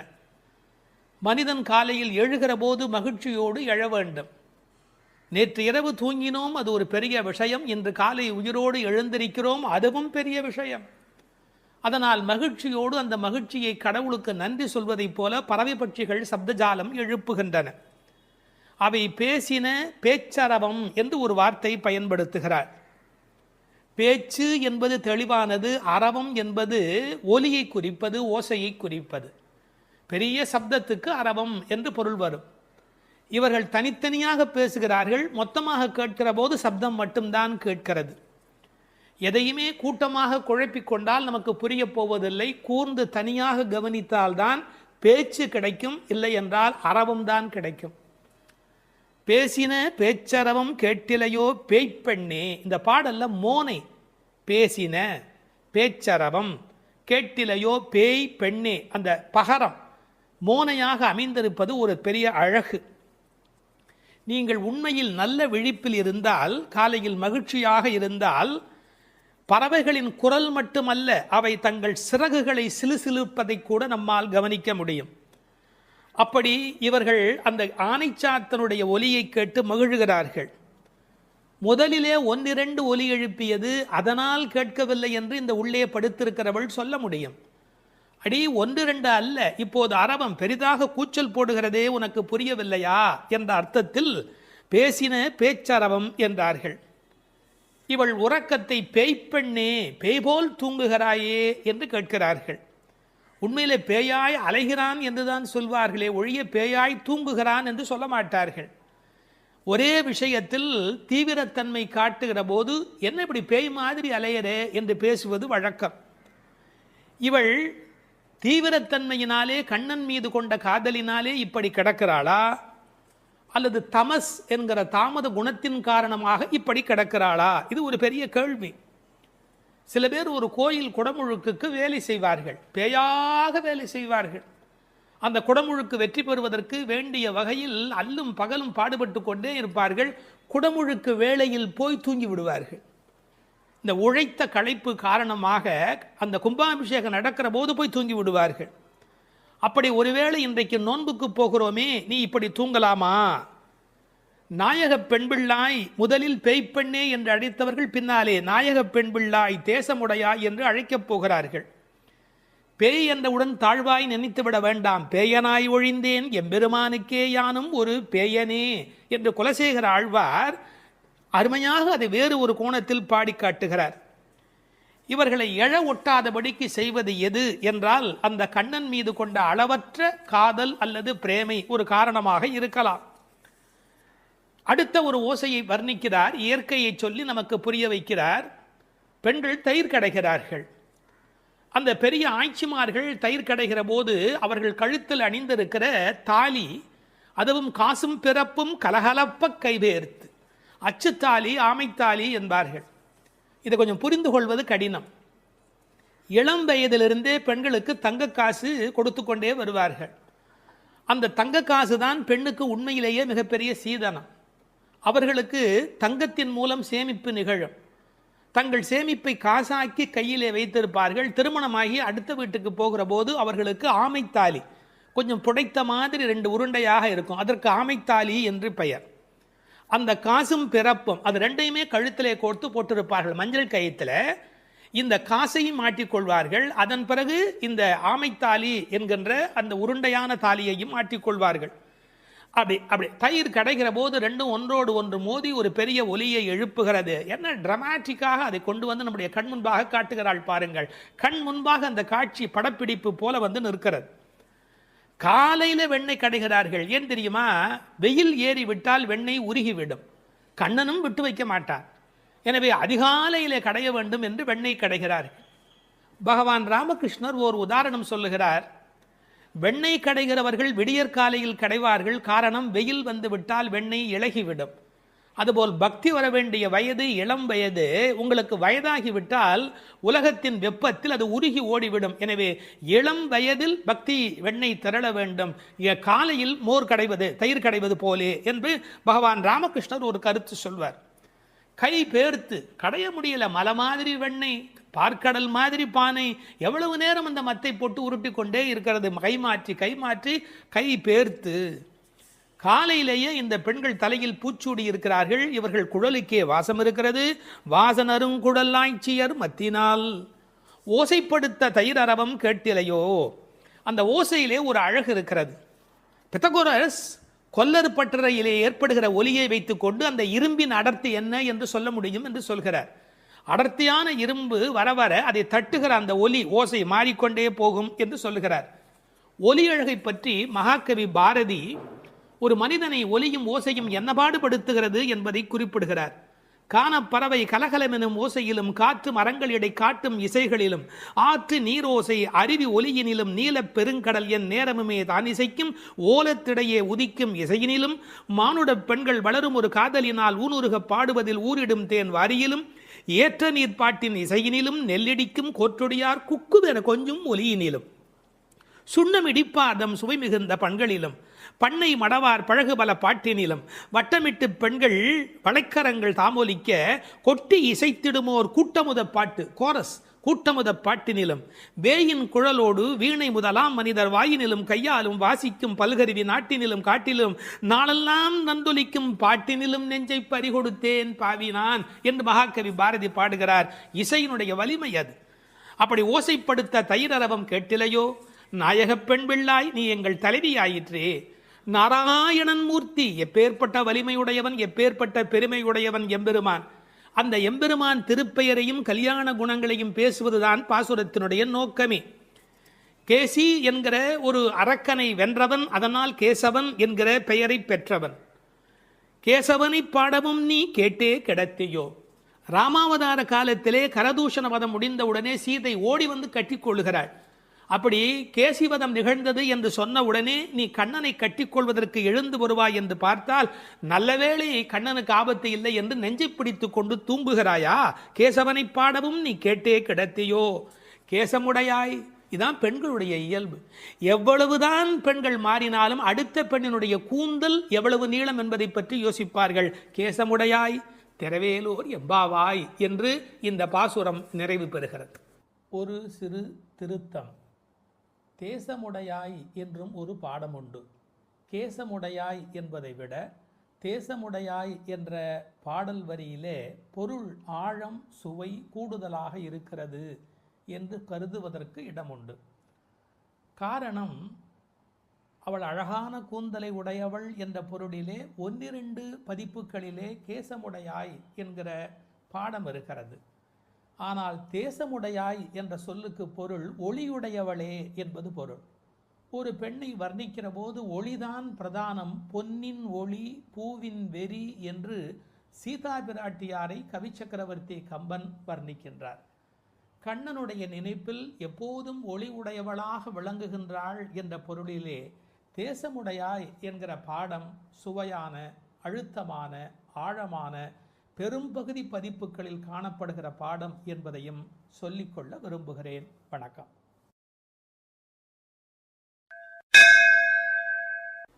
எட்டாவது திருப்பாவை பாட்டு. உற்சாகமுள்ள ஒரு பெண்ணை உறக்கத்திலிருந்து எழுப்புகிறார்கள். கீழ்வானம் வெள்ளென்று எருமை சிறுவீடு மேய்வான் பரந்தனகான், மிக்குள்ள பிள்ளைகளும் போவான் போகின்றாரை போகாமல் காத்து உன்னை கூவுவான் வந்து நின்றோம். கோதூகலமுடைய பாவாய் எழுந்திராய், பாடிப்பறை கொண்டு மாவாய் பிளந்தானை, மல்லரை மாட்டிய தேவாதி தேவனைச் சென்று நாம் சேவித்தால் ஆவா என்று ஆராய்ந்து அருளேலோர் எம்பாவாய். 8ஆம் பாட்டின் உரை. கண்ணனை எப்போதும் எண்ணி குதூகலமே வடிவான ஒரு பெண் இப்பாடலில் எழுப்பப்படுகிறாள். எப்போதும் மகிழ்ச்சி நிறைந்த பெண்ணே, கிழக்கு வெளுத்து விட்டது. பனிப்புல் மேய்வதற்காக எருமைகளை அவிழ்த்து விட்டு விட்டார்கள். பாவை நோன்புக்கென்ன நீராட மிகுதியான நமது கூட்டத்தைச் சேர்ந்த பெண்கள் பாவை நோன்பு கொண்டாடும் இடத்திற்கு புறப்பட்டு சென்று கொண்டிருக்கிறார்கள். அவர்களை நடுவில் நிறுத்தி உன்னை அழைத்துச் செல்வதற்காக நாங்கள் வந்திருக்கிறோம். கேசி என்ற குதிரை வடிவில் வந்த அரக்கனை மாய்த்தவனும், சாணூரன் முஷ்டிகன் என்ற மல்லர்களை வென்று கொன்றவனும், தேவர்களுக்கெல்லாம் பெரிய தேவனுமான கண்ணனை நினைத்து பாடி அவனை சென்று அடைந்தால் அவன் நம் வருகையை அறிந்து வாருங்கள் வாருங்கள் என்று அழைத்து நாம் விரும்பிய பறையை நலனை நமக்கு தருவான். உறக்கத்தை கலைந்து எழுந்திரு என்பதுதான் இந்த பாடலின் திரண்ட பொருள். கீழ்வானம் வெள்ளென்று, கிழக்கு வெளுத்து விட்டது, அதாவது சூரிய உதயத்திற்கு முன்பான அருணோதயம் நிகழ்ந்து விட்டது. பண்டைய தமிழ் மரபு சூரியன் உதிப்பதற்கு முன்பாக எழுந்துவிட வேண்டும் என்கிற ஒரு ஒழுங்கியல் இருந்தது. இதற்கு ஒரு காரணம் உண்டு, ஒரு அருமையான பொன்மொழி. சூரியன் யாரை படுக்கையில் பார்க்கிறானோ அவர்களை வாழ்நாள் முழுவதும் படுக்கையிலேயே விட்டுவிடுகிறான் என்று ஒரு பொன்மொழி உண்டு. மனிதன் நோயின்றி இருக்க வேண்டும் என்று சொன்னால் விடியல் வேளையிலே சூரியன் வருகிறதற்கு முன்பாக எழுந்து நின்று அந்த சூரியனை வரவேற்பதற்கு தயாராக இருக்க வேண்டும். இந்த கிழக்கு வெளுத்தது என்பதை கீழ்வானம் வெள்ளென்று என்று எழுதுகிறார். ஒரு குறிப்பு, இவையெல்லாம் வெளியில் நடக்கிற விஷயங்கள். சூரியோதயத்திற்கு முந்தைய வானம் வெளுத்த நிலை. வெளியில் நடக்க வேண்டியதெல்லாம் நடந்து விட்டதே, உள்ளே நடக்க வேண்டியது நடந்திருக்கிறதா? வெளி அடையாளங்கள் சரியாக இருக்கின்றன, உள்ளே நிகழ வேண்டிய ஆன்ம விடியல் அது நடந்திருக்கிறதா? உனக்கு என்ன அஞ்ஞானமா? இன்னொரு அடையாளம் சொல்லுகிறாள், விடியலுக்கான அடையாளம். எருமை மாட்டை அவிழ்த்து விட்டு விட்டார்கள், மேய்ச்சல் நிலத்திற்கு கூட்டி போக போகிறார்கள். ஆனால் மேய்ச்சலுக்கு போவதற்கு முன்பு அதை அவிழ்த்து விட்ட உடனே பனிப்புல் மேய்வதற்கு அனுமதிப்பார்கள். அதுவும் பரபர என்று ஓடிவர் வந்து அந்த பனிப்புல்லை எல்லாம் மேயும். காரணம், பனிப்புல் மேய்ந்தால் பால் நன்றாக இருக்கும் என்பது ஆயர்பாடியினுடைய கொள்கை. ஆண்டாள் அந்தணர் குலத்தில் பிறந்து வளர்ந்தாலும் கூட அவளுடைய இயல்பு ஆயர்பாடியின் உண்மைகள் அனைத்தையும் தெரிந்து வைத்திருக்கிறாள். எருமை சிறுவீடு மேய்வான், சிறுவீடு சின்னதாக விட்டிருக்கிறார்கள், முழுசா விட்டுடலை. அது கொஞ்சம் அப்படி பக்கத்தில் போய் அந்த அவிழ்த்து விட்ட உடனே வந்து வெளியில் இருக்கிற அந்த பனிப்புல்லை மேய தொடங்குகிறது. அறிந்தோ அறியாமையிலேயோ எருமை என்ற வார்த்தையை பயன்படுத்துவதிலே ஒரு கிண்டல் இருக்கிறது. ஏன்னா யாராவது அதிக நேரம் தூங்கி கொண்டிருந்தா என்னடா அப்படி எருமை போல தூங்குறியே என்று ஏசுவார்கள். எருமையே எழுந்து விட்டதே, நீ இன்னும் எழுந்திருக்கவில்லையா? அதில் ஒரு கேலி இருக்கிறது, ஒரு கிண்டல் இருக்கிறது. எருமை சிறுவீடு மேய்வான் பரந்தனகான், ஓடுது, அது பாட்டுக்கு அது போய் திங்கிறதுக்காக அது பறந்து புறப்பட்டது. மிக்குள்ள பிள்ளைகளும், அதாவது 5 லட்சம் குடியில் இருக்கிற அத்தனை பெண்களும் ஒருத்தருக்கொத்தர் உறவு. அவர்கள் எல்லாருக்கும் நோன்பு நோக்க வேண்டும், கண்ணபெருமானை காண வேண்டும், அவன் தரிசனத்தை சென்று அனுபவிக்க வேண்டும், அவனோடு கலவி பரிமாற வேண்டும் என்ற எண்ணத்தினாலே போக வேண்டும் என்று எல்லோரும் தவிக்கிறார்கள். இறைவனை சென்று சேர வேண்டும் என்று இந்த சபரிமலைக்கு போகிற சில அன்பர்கள் ஒரு வேகத்தோடு புறப்படுவார்கள். அது மாதிரி போவான் போகின்றாரே, அப்படி எல்லாம் வேக வேகமாக எல்லோரும் புறப்படுகிறார்கள். இது ரொம்ப முக்கியமான ஒரு இடம். இன்றைக்கு சிலருடைய மனதிலே கோவிலுக்கு போவது என்பது ஒரு டூரிசம் ஸ்பாட் விசிட் என்பது போல மாறி இருக்கிறது. இல்லை இல்லை, அது திருத்தல யாத்திரை. திருத்தல யாத்திரைக்கும் டூரிசம் டெவலப்மெண்ட்டுக்கும் இடையில் பெரிய வித்தியாசம் இருக்கிறது என்பதை ஒவ்வொரு ஆன்மாவும் விளங்கிக் கொள்ள வேண்டும். மனதுக்கு மகிழ்ச்சி தருவது டூரிசம், ஆன்மாவுக்கு அமைதி தருவது தல யாத்திரை. அப்படி போவான் போகின்றார், எல்லாம் புறப்பட்டு விட்டார்கள். நாங்கள் என்ன பண்ணி வைத்திருக்கிறோம்? நிறுத்தி வைத்திருக்கிறோம். போகாமல் காத்து உன்னை கூவுவான் வந்து நின்றோம். பொதுவாக அப்படி புறப்பட்டு விட்டவர்களை தடுக்கக்கூடாது. ஆனால் எங்கள் மனம் வேதனைப்படுகிறது. உன்னை விட்டுவிட்டு எப்படி அம்மா நாங்கள் போக முடியும்? பிரார்த்தனை கூட்டத்தால் நிறைவு பெறுகிறது, ஆனால் தியாகம் தனிமையால் அழகு பெறுகிறது. தியாகம் தான் ரொம்ப முக்கியம். பிரார்த்தனையை விட நிறைய பிரார்த்தனைகள் இருக்கட்டும், அதை விட தியாகம் அதை விட முக்கியம். நாங்கள் எல்லாரும் புறப்பட்டு விட்டார்கள், அவளை தடுத்து நிறுத்தி வைத்திருக்கிறேன், ஒன்று அழைத்து கொண்டு போக வேண்டும் என்று. ஒருவரை விட்டு விட்டு போனாலும் மனம் நிம்மதி அடையுமா? நாம் சாப்பிடுகிறோம், நமக்கு வேண்டிய ஒரு அன்பர், ஐயோ ஒரு வரலையே ஒரு வரலையே ஒரு வரலையே என்று தவிப்போம் இல்லையா? அதுபோல் கண்ணனை அனுபவிக்கின்ற அனுபவத்திலே ஒருத்தி விட்டு போனாலும் அவர்கள் மனது வேதனைப்படுகிறது. அதனால் போகின்றாரே போகாமல் காத்து உன்னை கூவுவான் வந்து, உன்னை கூப்பிடுவதற்காக வந்து நிற்கிறோம். ஒரு அழகான வார்த்தை நான் படித்தது, காத்திருப்பதற்கு அதிக பொறுப்பு வேண்டும். இந்த உலகத்தில் ஒரு விஷயத்துக்கு காத்திருப்பது என்பதற்கு கூடுதலான பொறுப்பு வேண்டும். கல்யாண பந்தியிலேயே பல பேர் பரபரக்கிறார்கள், கூப்பிடாமலேயே சாப்பிட ஓடுகிறார்கள். ஆனால் இவர்கள் பக்திக்கு போகிற போது கூட ஒருத்தி வர வேண்டுமே என்று காத்திருக்கிறார்கள். பொறுமை உள்ளவர்களே இந்த உலகத்தை ஒளிமயமாக ஆக்குகிறார்கள். யான் பெற்ற இன்பம் பெருக இவ்வையகம் என்று எண்ண வேண்டும் அல்லவா?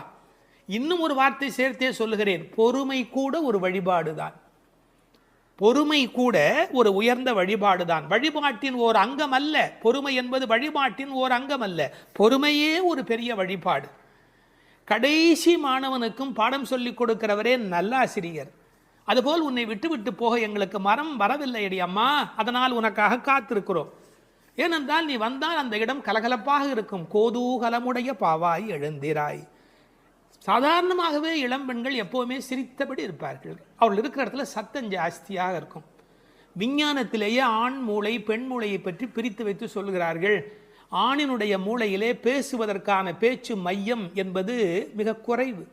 ஆனால் பெண்ணினுடைய மூளை அமைப்பிலே பேசுவதற்கான மையம் என்கிற அந்த தன்மை கூடுதல். மொழி வளம் என்பது ஒரு பெண்ணுக்கு எளிமையாக வரும். மொழி வளம் என்பது ஆண் பருவமடைய அவருடைய பேச்சிலே அது வராது. கோதூகலமுடைய பாவாய், எப்போதும் உற்சாகமாக இருக்கிறவள்.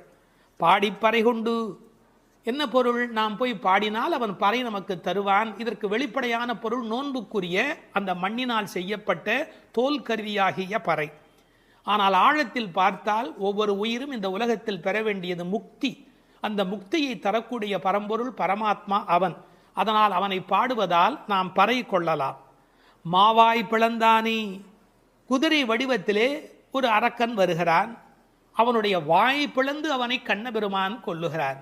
மா விலங்கு, வாய் பிளந்தானே.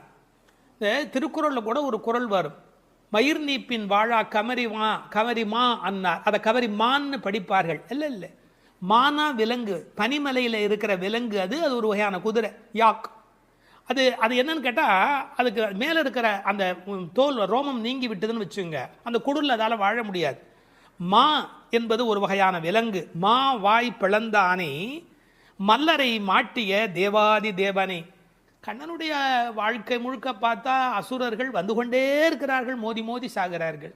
முஷ்டிகன், சாணூரன், இந்த கண்ணபெருமானுடைய கதைகளையெல்லாம் இங்கே சொல்லுகிறாள். பக்தி உலகத்தினுடைய சிறப்பே தான் எதை விரும்புகிறோமோ அந்த பரமாத்மாவின் வரலாறுகளை பரிமாறி கொள்ளுதல். மல்லரை மாட்டிய தேவாதி தேவனை சென்று நாம் சேவித்தால், கடவுள் நம்மிடத்தில் வருவதற்கு தயாராக தான் இருக்கிறார். ஆனால் நாம் அதுக்கு முன்னாடி நாம் அங்கே போய் நிற்கணும். நம்மளை பார்ப்பதற்கு அவர் தயாராக இருக்கிறார். நீ 4 அடி எடுத்து வைத்தால் 40 அடி எடுத்து வைப்பதற்கு, 4000 அடி எடுத்து வைப்பதற்கு கடவுள் தயாராகவே இருக்கிறார். உண்மை அது. ஆனாலும் ஒரு மரியாதை கருதி நாம் சென்று சேவிக்க வேண்டும். சென்று நாம் சேவித்தால் வா என்று ஆராய்ந்து அவர் நம்மளை வரவேற்பதற்கு தயாராக இருக்கிறார். அதில் அந்த அழகு பாருங்க, மாவாய் பிளந்தானே என்பதற்கு எதுகையா ஆவா என்று.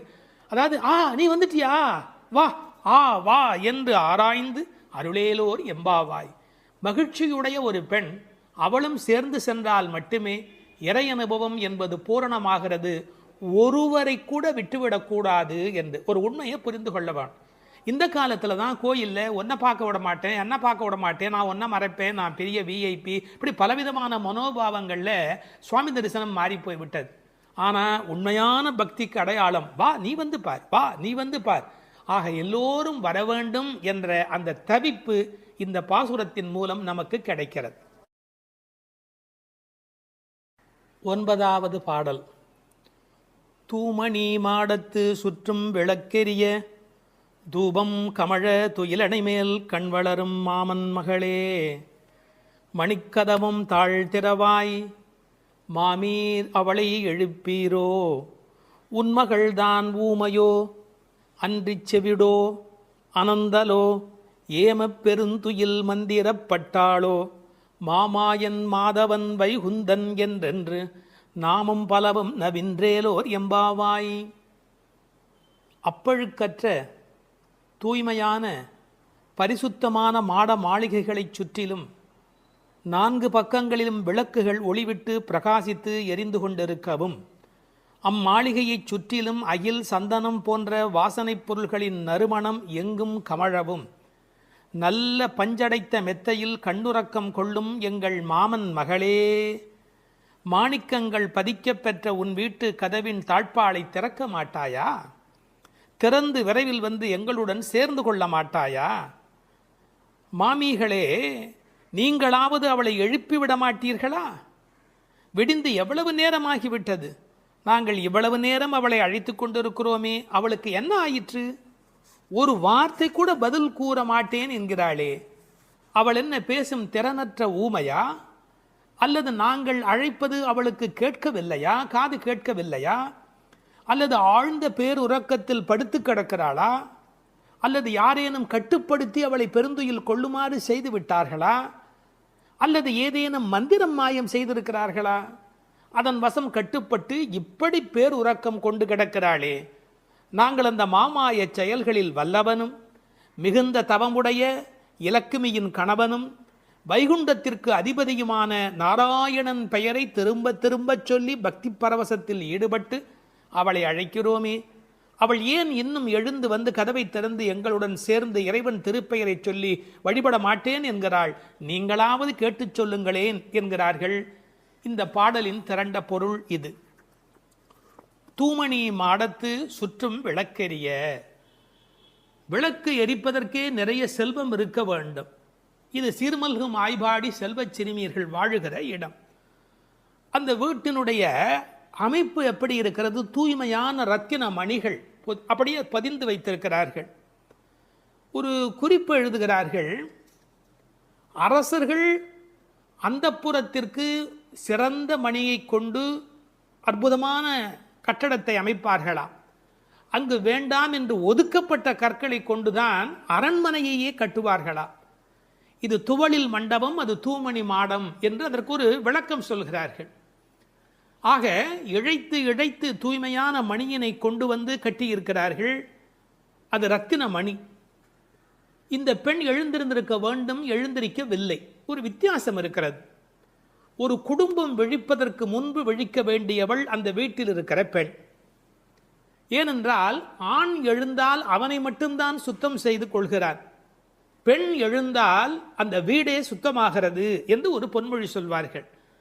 எனவே ஒரு பெண்ணாகி இருக்கிறவள் இப்படி உறங்கிக் கொண்டிருக்கலாமா? தூமணி மாடத்து சுற்றும் விளக்கெரிய. 4 புறங்களிலும் நல்ல விளக்கு எரிந்து கொண்டிருக்கிறது.